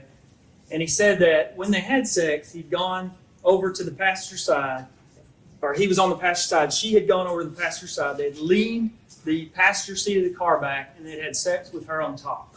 And is there an illustration here that shows exactly the way the car was found on the night of December 6, 2014? There is, and this is one of the pictures that have been entered into evidence that you've seen before, but you will see that the driver's side seat is more upright, but that the passenger side seat is reclined back. What else did you find? We also know that Jessica's going to be found at the crime scene in her panties. We know that she likely had her bra on too that had burned off and was found near the side of the road. So we know that she was in her bra and panties at the crime scene. And again, for 4 straight days, Mr. Tellis had asked for one thing, and even as recent as 2:30 that day. That's what was correct. it? One thing that was mentioned, and Mr. Peterson played it in an earlier video, did Tellis admit to having sex on December the 6th of 2014 with Jessica? He did not. Other than that one time that he admitted, which we don't know exactly when it was, he says that they never had sex again, and he said that she had told him that she was on her period.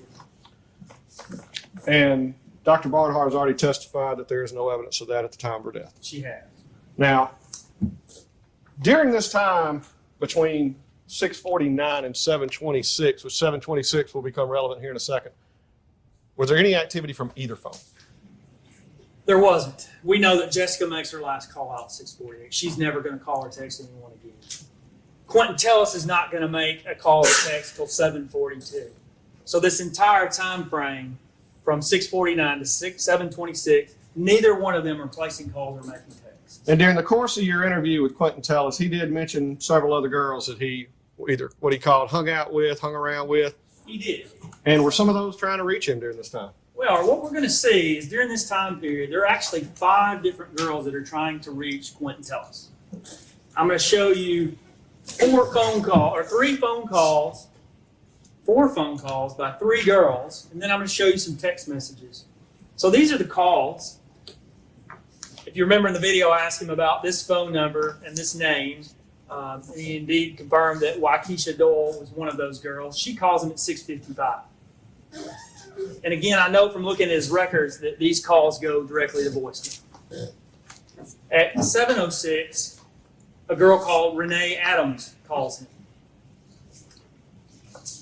At 7:17 and 7:18, Jamie Shaw, who you've heard mentioned in the interviews as well, calls him.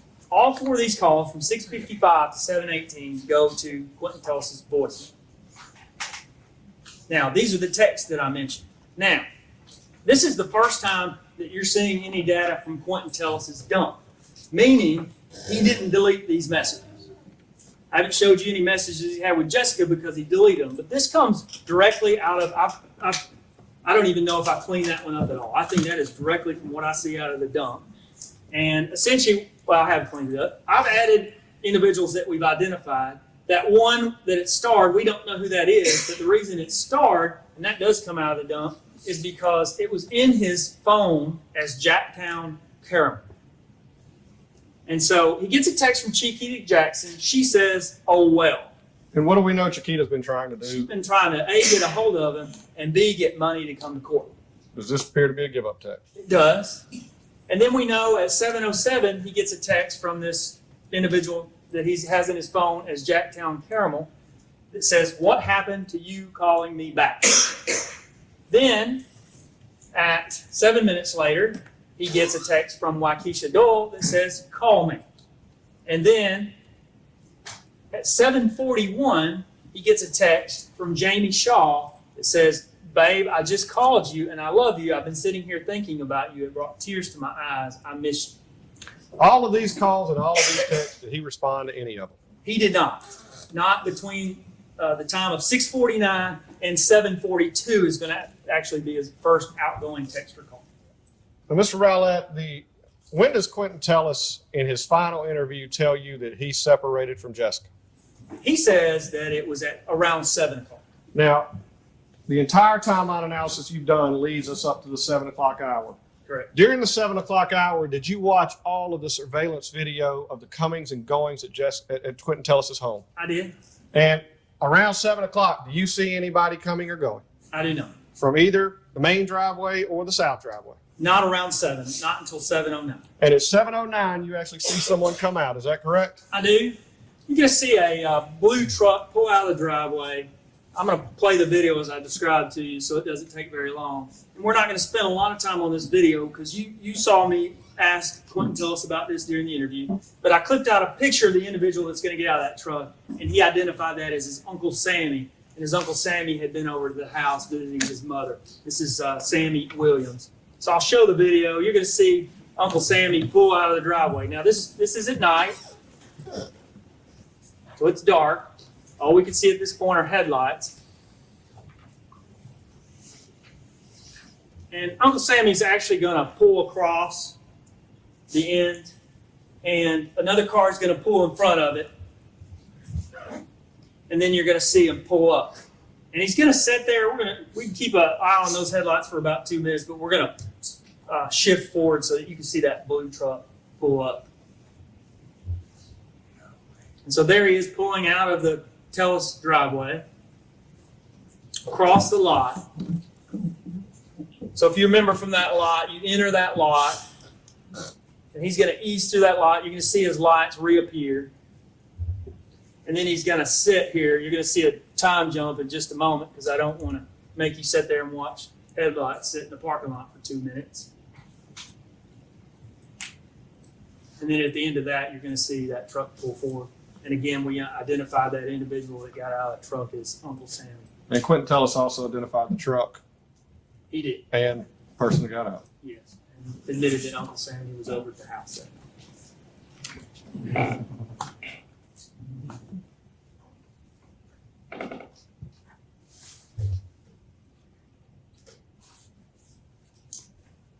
There's that jump. I'm sorry.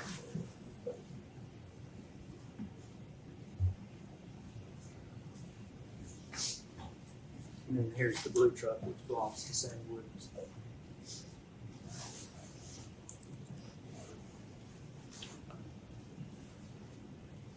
After Uncle Sammy leaves the residence, do we see any other cars leave the driveway area of Quentin Tellis' home? When I say driveway, at the residence. No cars leave the residence. Now, at 7:26, we know Uncle Sammy is the only one who's left. We do. And we know that Jessica Chambers and Quentin Tellis had been hanging out around the house together. Yes. Do we see any movement from the home at 7:26? We don't see any movement out of the Tellis driveway. But what we do see is some headlights appear and drive out of that drive. And so what I've done for you, I'm going to go to it in just a moment, but I want to tell you what you're seeing. Paul, before you do that, just so the jury's clear, we've already talked about what's back on that driveway. That's the home of Shalanda Sanford. And Shalanda Sanford, at this time, where do we know she is? Yes. We know that, and again, from looking at the videotape inside, we know that Shalanda Sanford is inside the store. We also know that that Quentin's sister, Poo Poo, hangs out with Shalanda, and that sometimes she spends some time back at the home. But both just before 7:26 and just after 7:26, I am able to observe both Shalanda and Poo Poo inside the store. Poo Poo's hanging out with her at the store. She is. And at 7:26, when you talk about seeing this movement, we talked about it being on the tip. We did. And certainly the camera angles at night. Yes. And were you able to produce a video to show the jury the movement you're talking about? I was. So what you're going to see is a 4-second loop. And I'm going to just let it loop until I feel like it's long enough that you're going to be able to see what you're seeing. Took me a while to pick it up.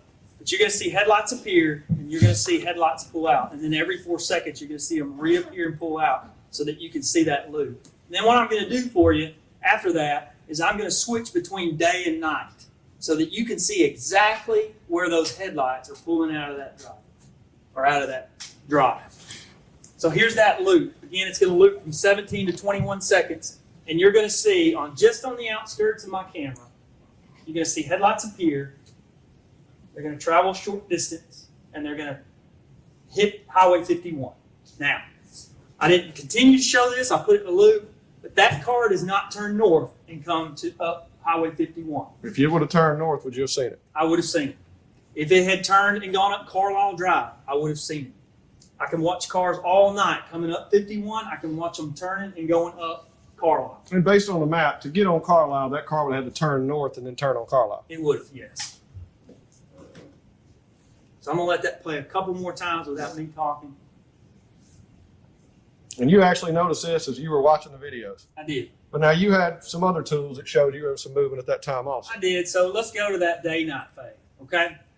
That would have been easier to see with the lights on. Can we, sir, do you mind doing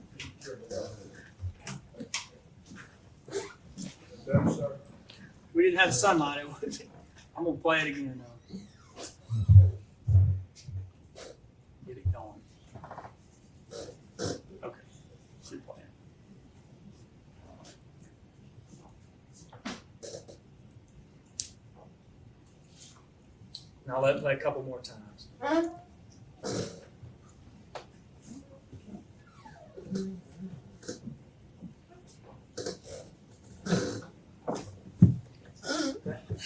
Now, what I've done for you is put this on a day-night fade. You see my red circle. What you saw in the red circle was you saw the headlights appear here and go off the screen. Now, I'm going to have to do my best to switch back and forth. But what I want to show you first is that I line this up, and you're going to see it as I go back and forth.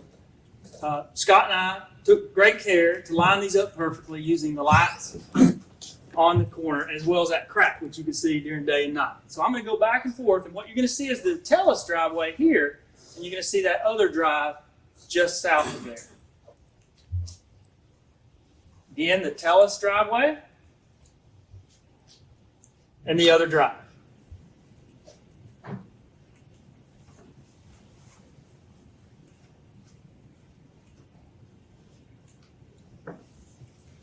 And as you're flipping back and forth, I also want them to point out the crack in the lights you were talking about.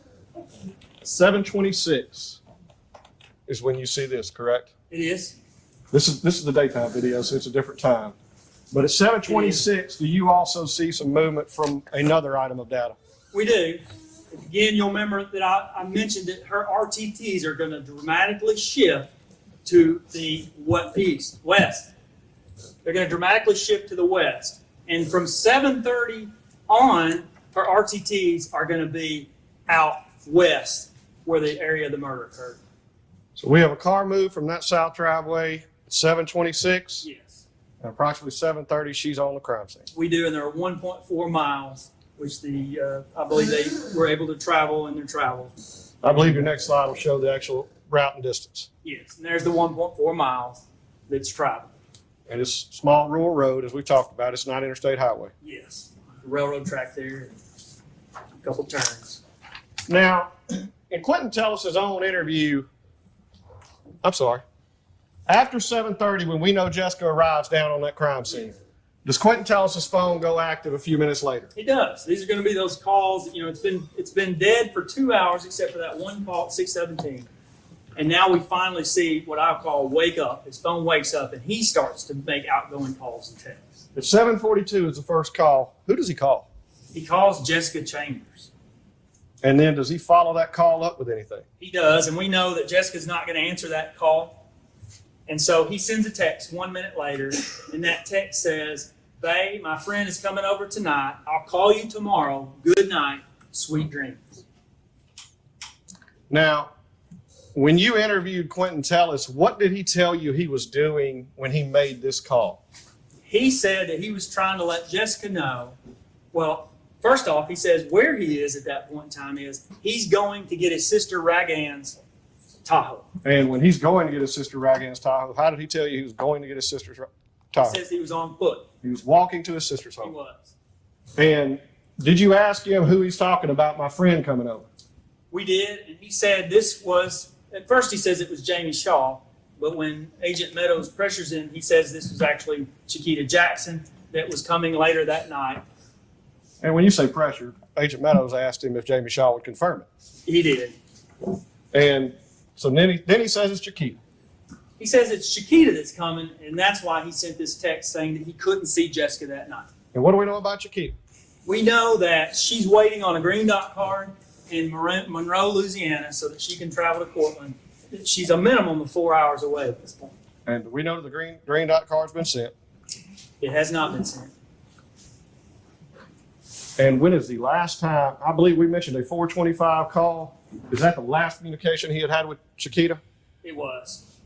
And so he finally calls her back at 7:46 after the two calls, or the call and the text that he makes to Jessica.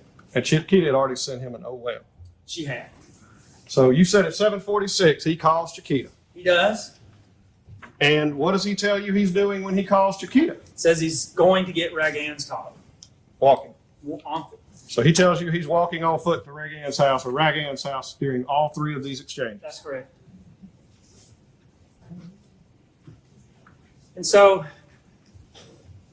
he admits that during that time frame, he's walking to his sister's house. Now, you may remember in one of the interviews, he says that when Big Mike dropped him off at his house, he walked over. But we now know that not to be true. Big Mike was in Nashville that night at the football game. Let me ask you about Ragann, and I believe you got it right here. He's headed to borrow her car. He is? Did you ask him whether it was a common occurrence that he borrowed her car? We did ask him. What did he have to say? He said that other than this occasion, he only borrowed it once, and it was to take it to Washington. For her. For her. So you agree it's not common for him to have her car? Not common at all. So did he make any phone call or any text walking to Ragann's house asking her to borrow her car? He did not. Now, I'm going to ask you, and I know the jury's already seen it. There are several ways that you can walk to Ragann's house. That's correct. And I would say two primary ones go all the way around the road. That's correct.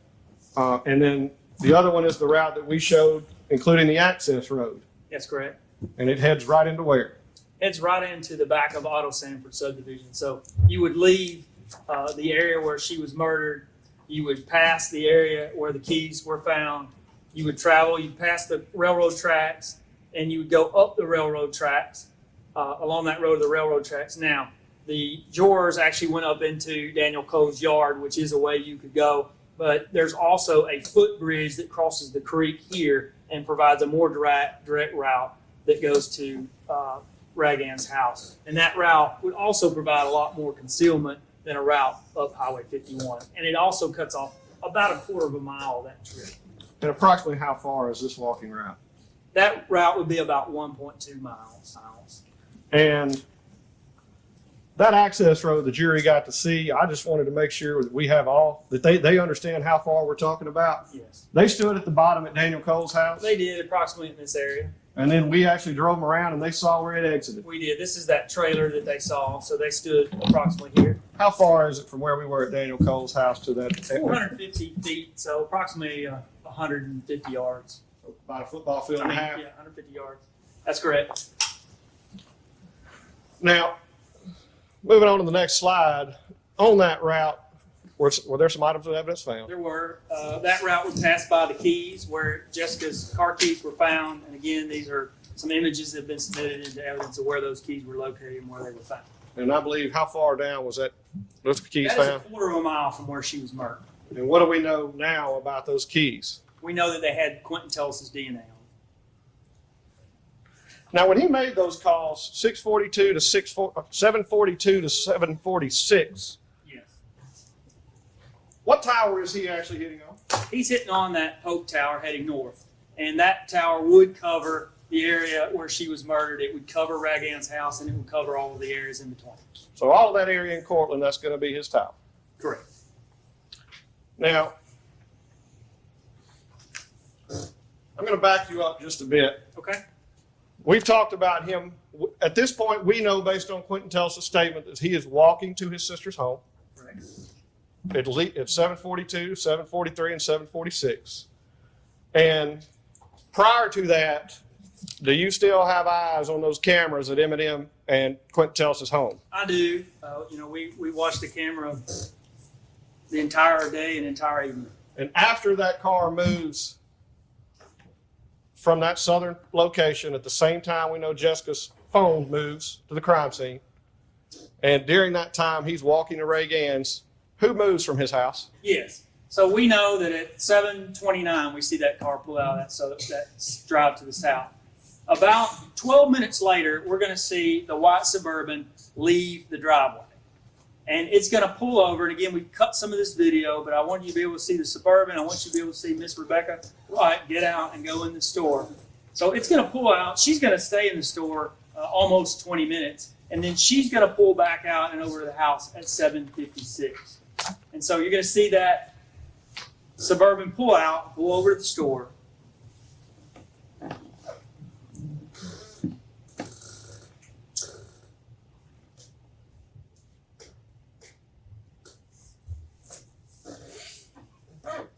Going to head north on 51, then pull into the parking lot of the store.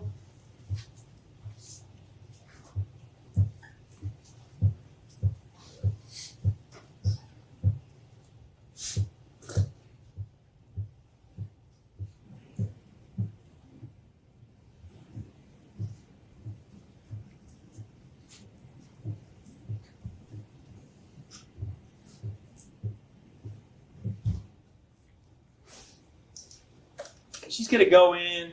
We're going to cut out the meat of that because she's in the store almost 20 minutes. She's going to go in, and she's seen on video talking to Poo Poo, which would be her daughter.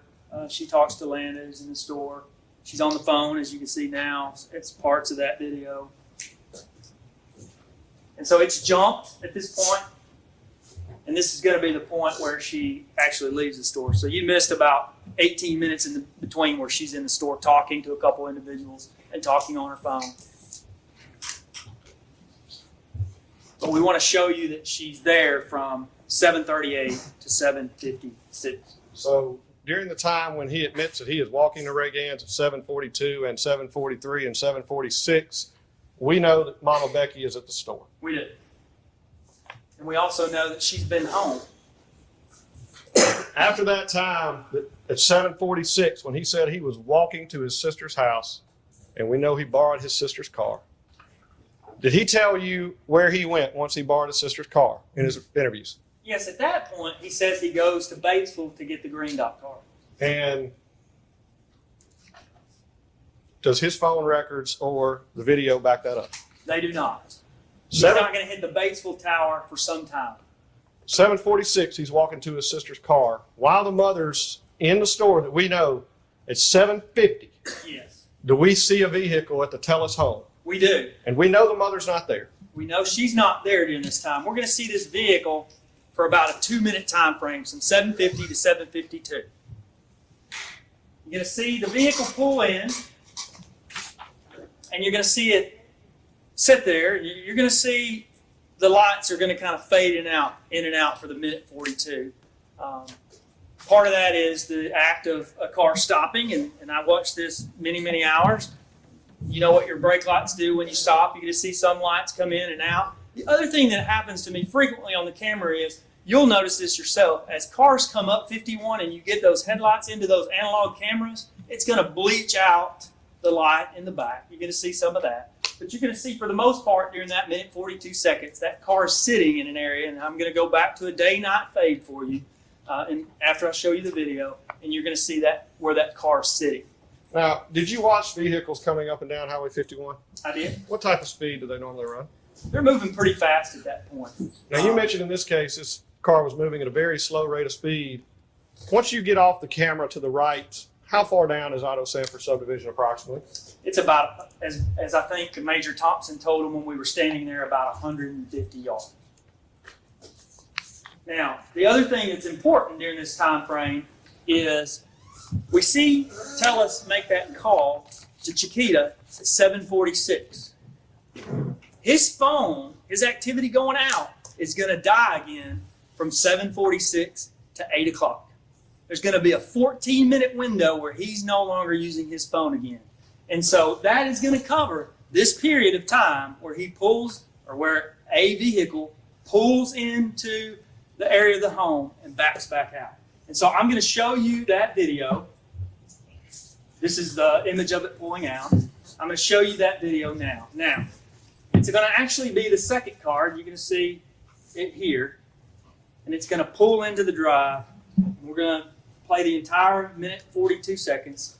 And then you're going to see it pull out. And you're going to see it head back south down Highway 51. And I put a red circle in there for you when it pulls in so that you can kind of see those lights kind of fade in and out. And when it gets ready to leave, you're going to see those brake lights come on and light up. And the headlights actually disappear, is that correct? They do. You're just seeing the back end of the vehicle at this point. You saw the headlight kind of go behind something and disappear.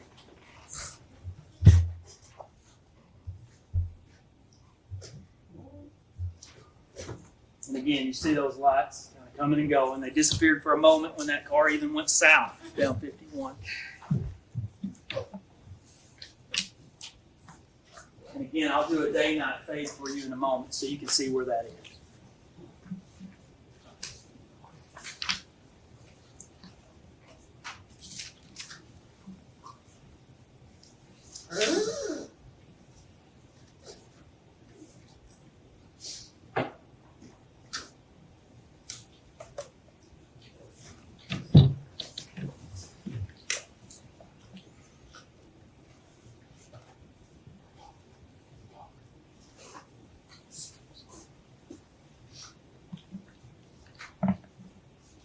All right, Paul, you're seeing the taillights fire up? You do. You're going to see it pull out of the driveway, and it's going to head back south down Highway 51, the direction you would travel if you were going back to the MERS. You see it turn south. We did. Now,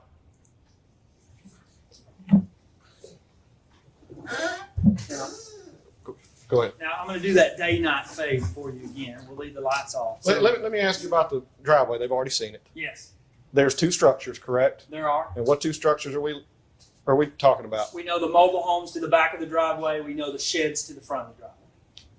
So here's those lights where they stop. And now you're going to see a daylight fade.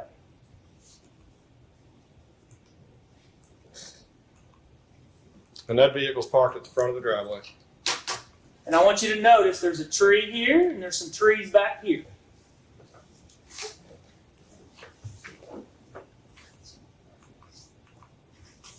So if we go to the overhead map, remember the camera sits on this corner of the store and shoots down this angle through that front tree to the driveway.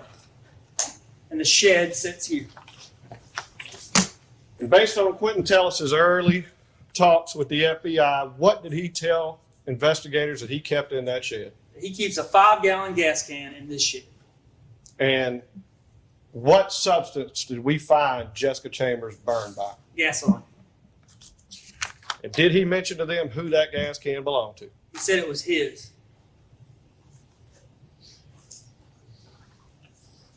We see that car head back south on Highway 51 We do. at 7:52.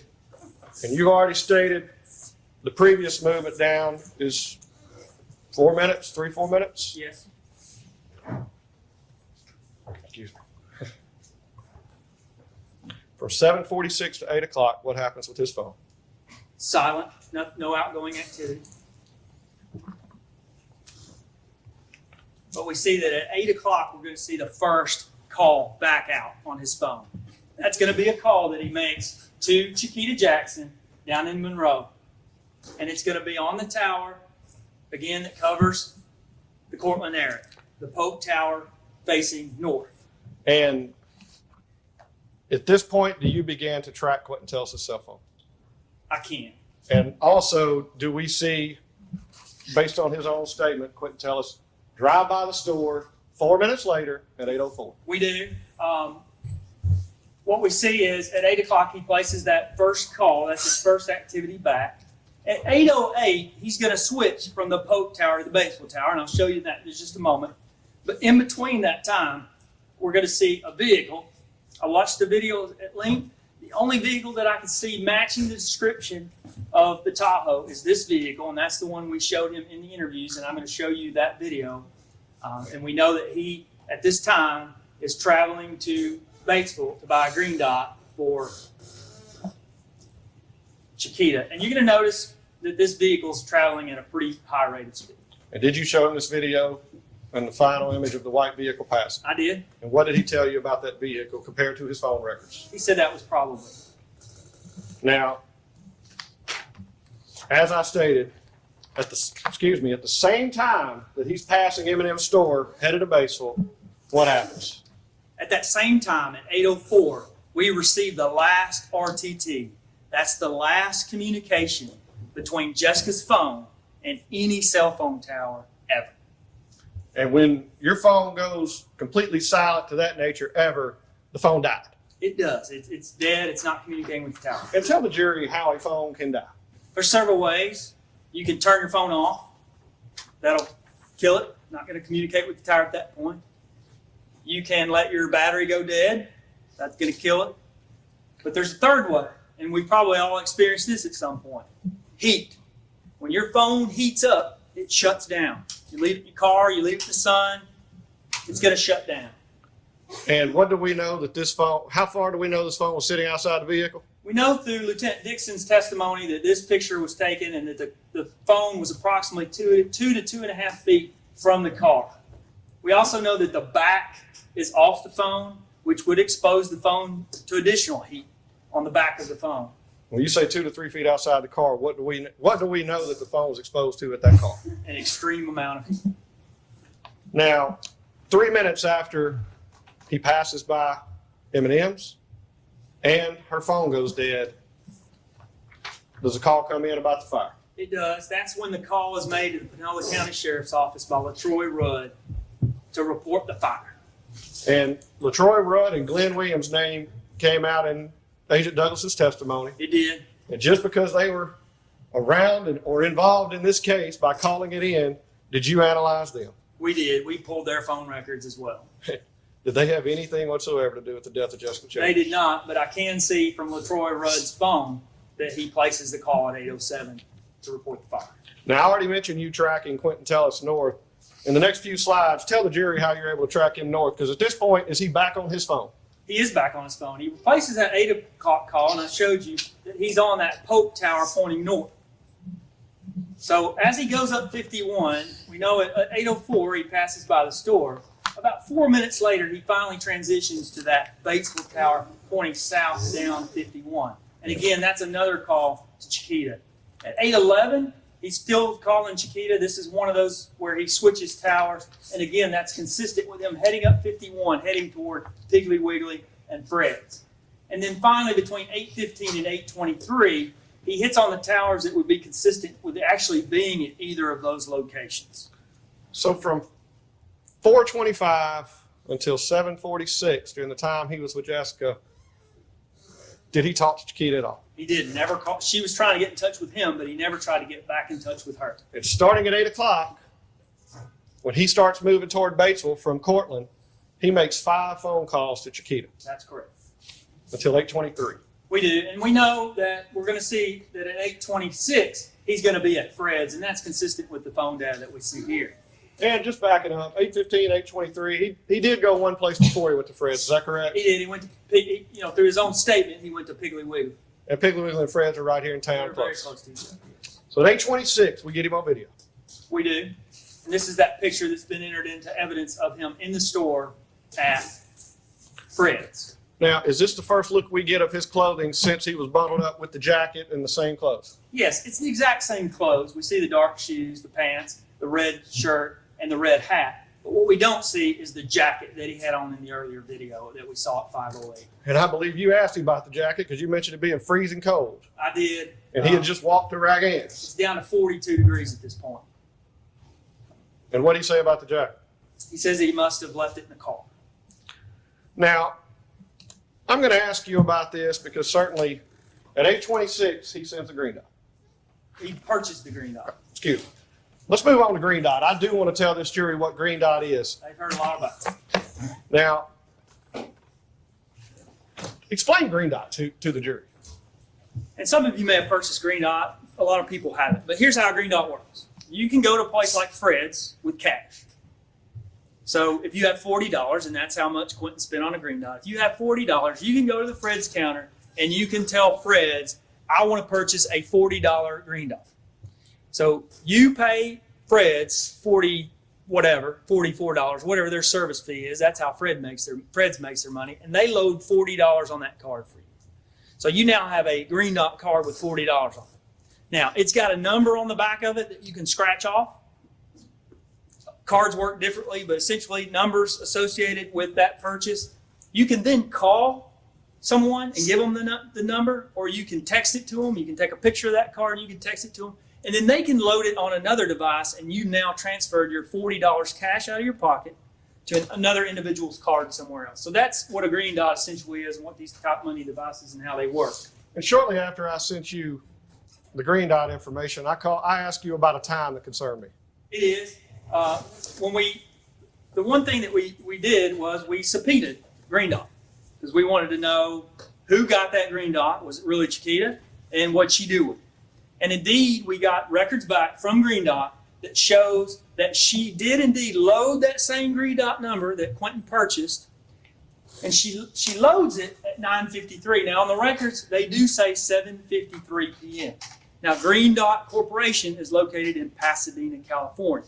So I did place a call to Green Dot Corporation to ensure that that was indeed Pacific time, which is 2 hours, that's California time, 2 hours behind Central time, which would have been 9:53 p.m. So he would have purchased the green dot at 8:26 when we have him in the store. That's correct. We know he purchased it then. We know that he sent it to her, and we don't know exactly when, sometime between 8:26 and 9:53. And then she loads it onto what's called a rush card visa at 9:53. So she now has that money at 9:53. So he has been constantly in communication and hanging out with Jessica Chambers throughout these days. Correct. And even that day. True. And a mere 16 minutes after he separates from Jessica Chambers, per his own statement, he sends her a text blowing her off for the night because his friend's coming. Is that right? Correct. And what friend is that? That's going to be Chiquita Jackson. And so we know that Chiquita Jackson didn't get the green dot money to drive 4 hours up north until what time? That's correct. She didn't get it till 9:53, so she wouldn't have been able to get to Cortland till 2 a.m. And if you'll remember through the interview, he said that she decided not to come. And I guess, well, I'm not going to speculate why she didn't come. But it would have been 2 in the morning before she got to court. And that's why he blew Jessica off. That's why he told her that he couldn't have sex with her. He could not see her that night. Sorry. Now, when is the next time that we actually see Quentin tell us after he purchases that green dot? So at 8:57, we've seen him on the camera at 8:26, and so 31 minutes later, at 8:57, we see him appear. He's going to walk up, and I'm going to show you this video. He's going to walk up from the south, and he's going to appear on camera. And these are snippets from the video that you're about to see. And there's one thing that's going to stand out to you dramatically from that picture that you saw 31 minutes ago. He's made a complete change of clothes. He now has back on his white shoes. He's got on jeans. He's got on a white shirt. And now he has on a new lighter colored flannel jacket that has a gray hoodie on it. And in his interviews with investigators, what does he say he did before he changed clothes? He says, that before he changed clothes, he actually took a bath too. And so you're going to see him walk up on the video and turn around, and you're going to see the clothes that he has on during that time frame.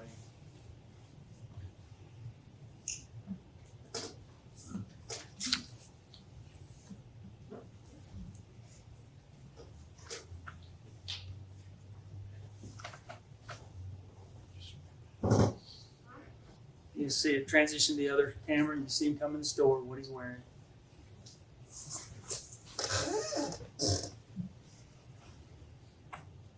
He's going to get a couple drinks.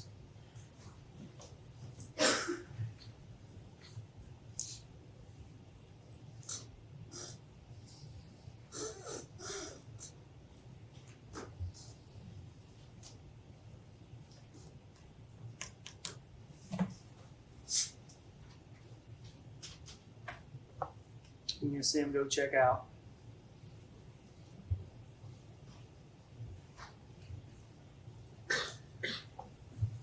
You're going to notice something else on this video I'd like for you to watch. watch this individual on the screen. He's telling some dramatic story to whoever's behind the camera. And I'll let you assess for yourself what he's talking about. In which direction does he appear to be pointing as he's telling the story? Toward the south.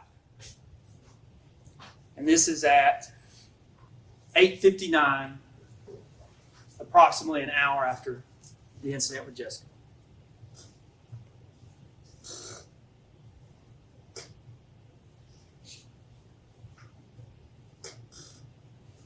And Paul, I do want to ask you now, in Quentin Tellis' own statement, when does he tell investigators that he heard about the burning of Jessica Chambers? During this time frame, he says after he walked back over to M&M, he heard about what happened to Jessica. And do you see him talk to anybody? I don't.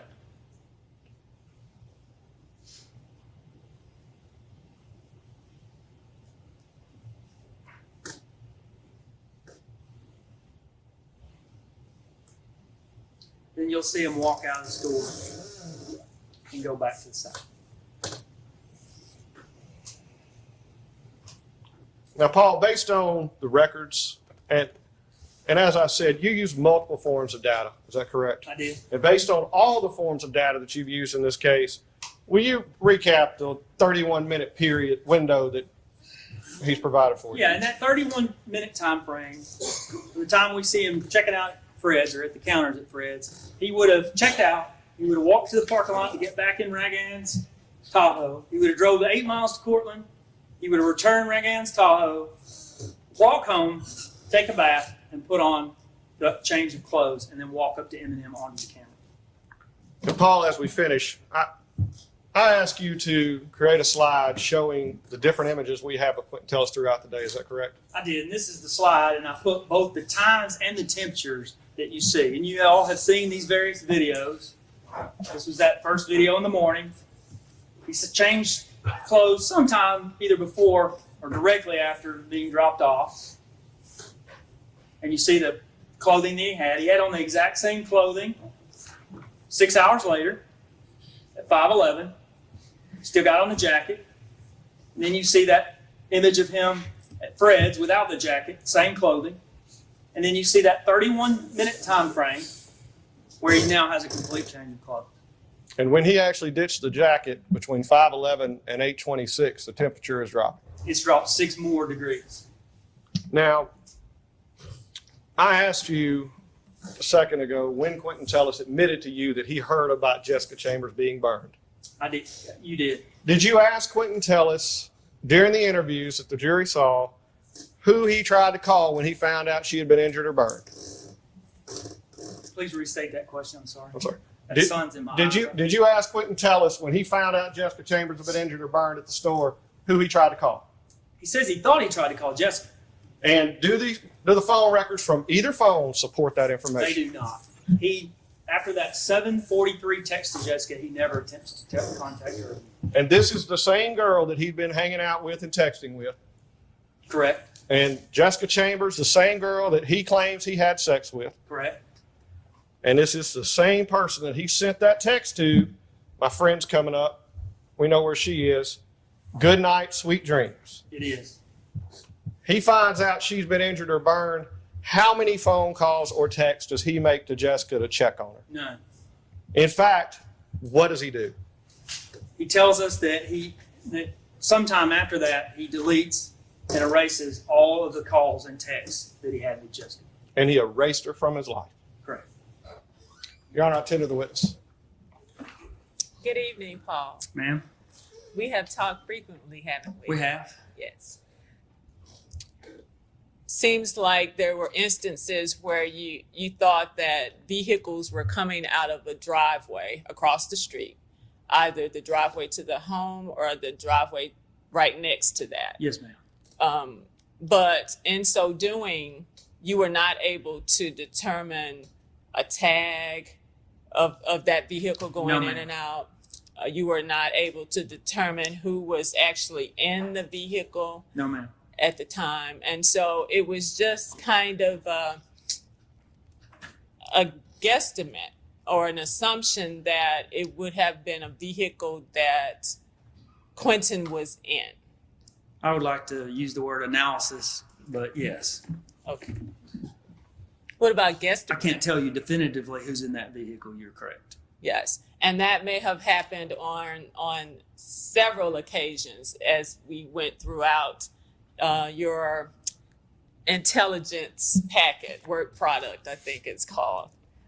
There were instances where you looked and said, okay, it had to do with the looping, I believe you said, Yes, to ma'am. try and show that it came out of the same driveway several times. That 726 loop. Yes, ma'am. Yes, and I'm going to do that too, but I just wanted Okay. to make sure that there's a general understanding of, just exactly what your analysis was based on. Yes, ma'am. Okay. Multiple data points, but not exact data that you're saying, such as seeing who's in the vehicle or reading a tag. Right, because you couldn't see it.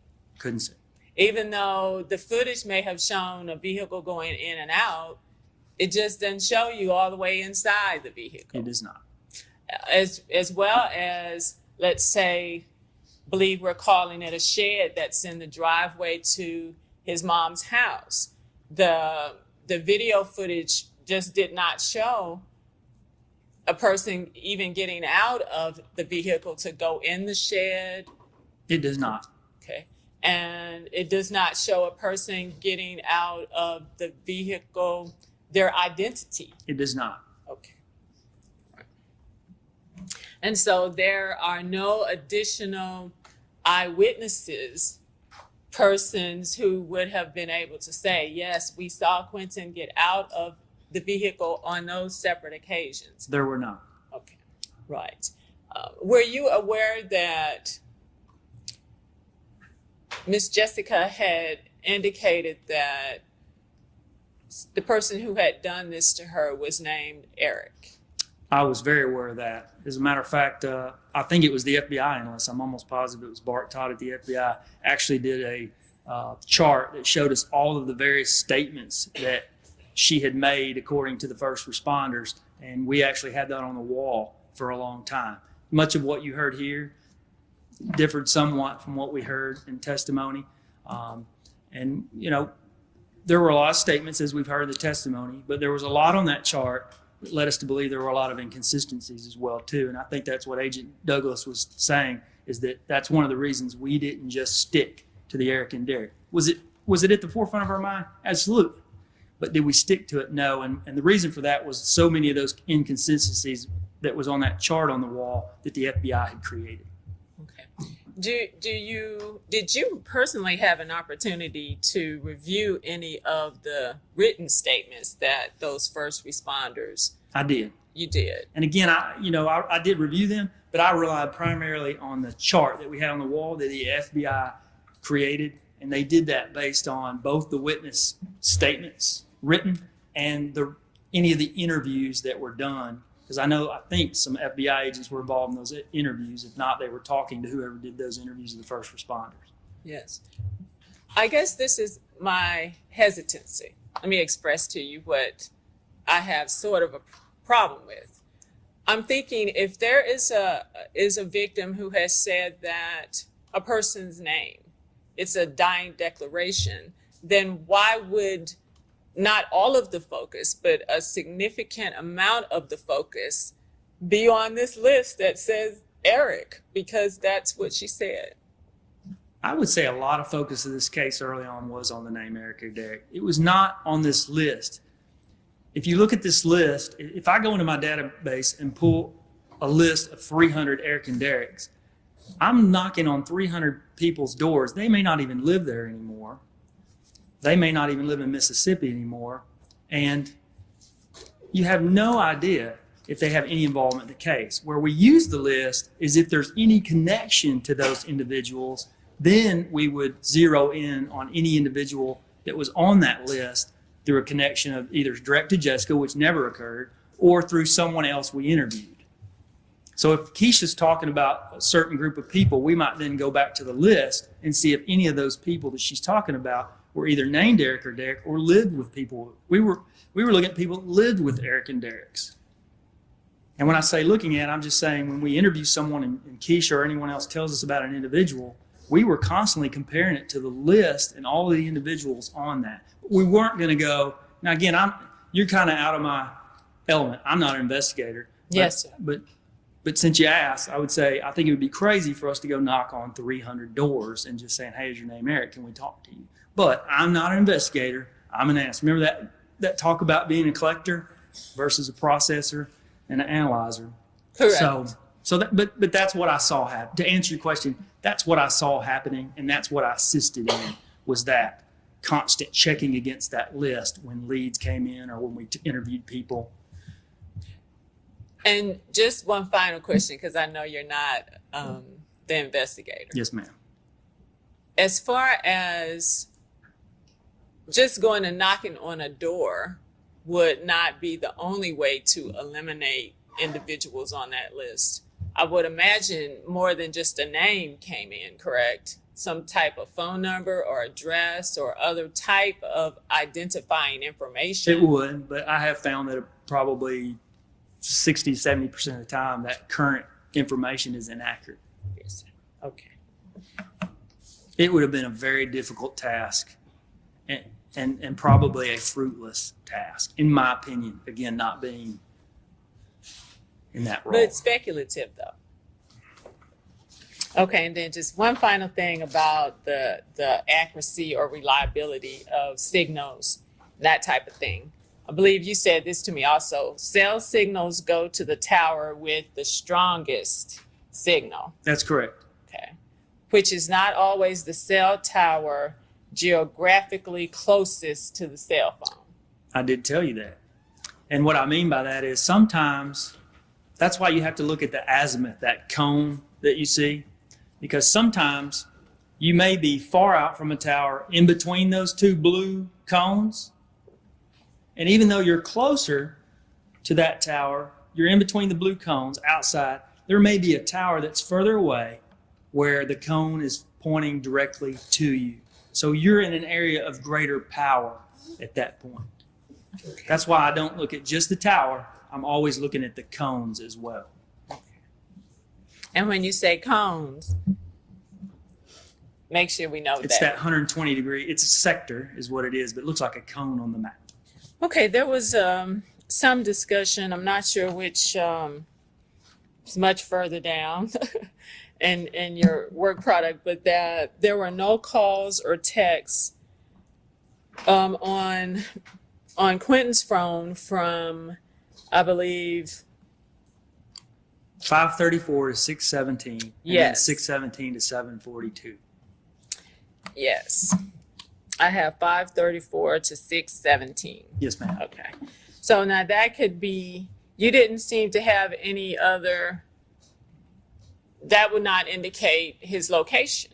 It would not. I had no cell site data during that time period. Okay. So you couldn't tell where he was? No, ma'am. Right. And then there was another period of time that I believe was important to you guys about the fact that there were no calls or texts. That wasn't the 648 to 726, was it? It would actually have been, we were showing that both, there was no activity in that time frame on either phone, but the next time that he makes no calls or texts would be from 617 to 742. Okay. So with regard to there being nothing between 648 or 726, you don't know where either party was. That's correct. Believe you said that at 726, and these times are getting closer to like 8 or so. Yes, ma'am. Okay. At 726, you said that there were the headlights that appeared in the driveway across the street, the second driveway. Yes, you ma'am. think. But we don't know who that is or tags on the car or even the person in the car. I cannot see the person in the car or the tags of the car. That's absolutely correct. Despite the fact that Miss Jessica indicated a name completely different from his, did that not trouble the investigation in any way? I wouldn't use the word trouble. Again, from early on, we had that spreadsheet on the wall that had a lot of inconsistencies. Agent Douglas mentioned the Yombers. I'd heard that over and over. Cole Haley said Tombers or Chambers. Daniel Cole said Courtney. for Jessica and Katina and Katrina. So, in some cases they said, "What's your last name?" And she said she didn't know. In some cases she said, "Eric again." So you put all of that in a big graphic on a wall, it makes you question what she said. So that, number one, to answer your question. And number two, I always question if she could possibly have been saying, "Tell us." Well, if there are 12, or at least from my count, it would have been 8 written statements where each person said Eric, along with "Eric set me on fire," that would have been something that's consistent among all of these individuals. Wouldn't you agree? I'll give a very short story because the jury has been here a long time to answer your question. But I was pulling out of Highway 315 up from Sardis Lake one time, and an individual was hit in the side, and I was right there when it happened. And so I was the first person to reach the individual, and I was there through the entire scenario. I have a radio in my truck, and I was actually the one that called in the first responders, and even got the first responders to bring wings on scene. I will never forget that. My kids were with me when he was hit and flew 30 feet in the air. I'll never forget it. I'll never forget the condition of the man who lived but was in very bad shape the rest of his life. And so I can understand the chaos at that scene. And I can understand why there's consistencies in their statements. And I can understand the shock that she was in. And I can understand the shock that they were in. And I can understand the multiple effects that would occur at a scene that was loud and chaotic. And so, yes, we did look hard at Eric and Derek's, but we always remained open because we all had that same view of what occurred.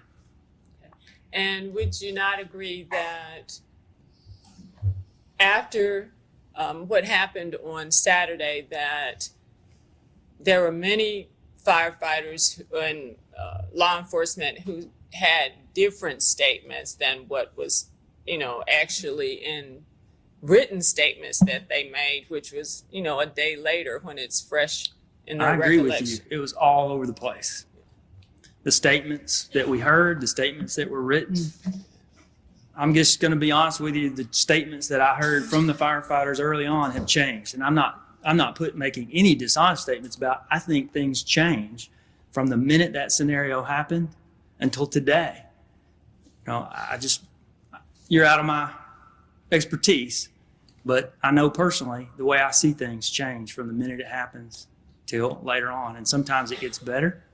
Sometimes things get worse. Yes. And so it was just a chaotic scene. I can see many scenarios where what she said was either not perceived, or that she was not communicating clearly physically, or that she was not communicating clearly psychologically. I could see many scenarios. And so, but you could also see the scenario that she did communicate the same thing to at least 8 to 10 people. Absolutely, and that's why That's we the- spent so much time on Eric and Derek's. I Yes. don't disagree with you there. Okay. Thank you, Paul. Yes, ma'am. I tender the witness. Redirect. Paul, just quickly to remind the jury in regards to the Eric and Derek's, that was at the forefront. Is that correct? It was. I mean, it's what we started with. And jury's been here a long time. You mentioned the first ring of Jessica's contacts. That's correct. How many Eric and Derek's did you find that she talked to? None other than 2 Facebook friends, but I think we all understand what a Facebook friend is. And you even went to friends of friends I did. and checked out every one. We had to dig a little deeper there because there were some, but none of them checked out. Paul, just so we don't hide anything from the jury, that slide that she put in from that earlier that we took out, is that in fact a trip that Quentin Telsalone took that afternoon during Jessica's nap up the road and back? It is, and we had it in there for a long time just to show that when he came back, he went by Jessica's house. But drove by, nothing. Drove by, that was the path they had to take to get back, was by Jessica's house. But we decided it was way too much explanation of how he traveled there to get our money's worth out of that. And I think that was John and I telling you it was about 7 slides to say he drove by our house. And I this think we jury were was at going, 105 at that point. this jury was going to see enough. Yes. Now, Paul, would you agree with me that, And that would have been while she was taking her nap. would you agree with me that Ms. Palmer's putting probably more emphasis on RTTs than she should? Well, we didn't put in a lot of emphasis on RTT. So, Well, okay. Let me take it off Ms. Palmer. yeah, I mean, we didn't put much emphasis in RTTs. It was used as an analytical tool that definitely helped point us in a direction and was used in conjunction with a lot of other information. And just so the jury fully understands, she mentioned Nelos, which is with the location data for his phone. Correct. Because of that missing tower and other factors just with AT&T to Verizon, was the Nelos any good to you? It was no use at all. And I believe when we mention consistent data and consistent patterns, I think you quote to me was you don't work that way if you don't have it. Correct. What I told you is we had a ping that would have helped our case, and there was a ping at the exact same time that would have not helped our case. And if we had cherry picked that ping that helped us, it would have been disingenuous. And that was the case all day on this Nelos. It was inaccurate, and so we chose not to use it. That was a decision you made basically because it was just flat bad. Stick to the facts. And the RTTs we showed,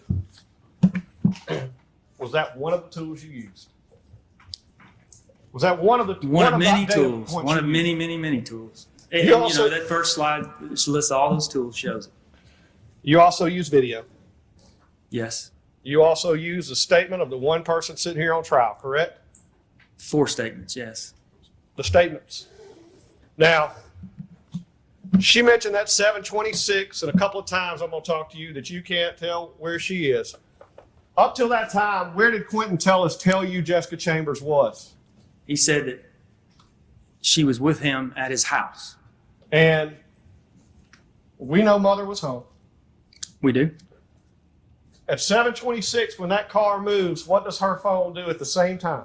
It moves and shifts dramatically to the west toward the murder scene.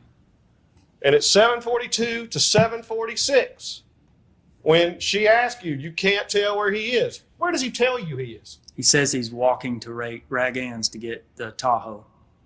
And we know he borrowed Rag Ann's car because he told us. We do. 4 minutes later, at 750 to 752, I believe it was a minute 42 seconds, Yes. we see a vehicle pull in where? At the Telus home near the shed. And what do we know was kept at that shed? Gasoline. Who told us it was kept at that shed and who did it belong to? Quentin Telus. And when that car left at 752, in which direction did it travel? South toward the murder scene. And at 8:04, 12 minutes later, we see Rag Ann's vehicle in front of M&M's store, We do. headed which way? North toward Batesville.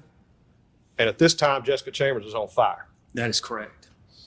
Now, you mentioned the puzzles that you look at, and you mentioned the hundreds of puzzles as an analyst. And in this case, we had numerous people you looked at. Did you attempt to put the puzzles together on a lot of people that frankly did not fit?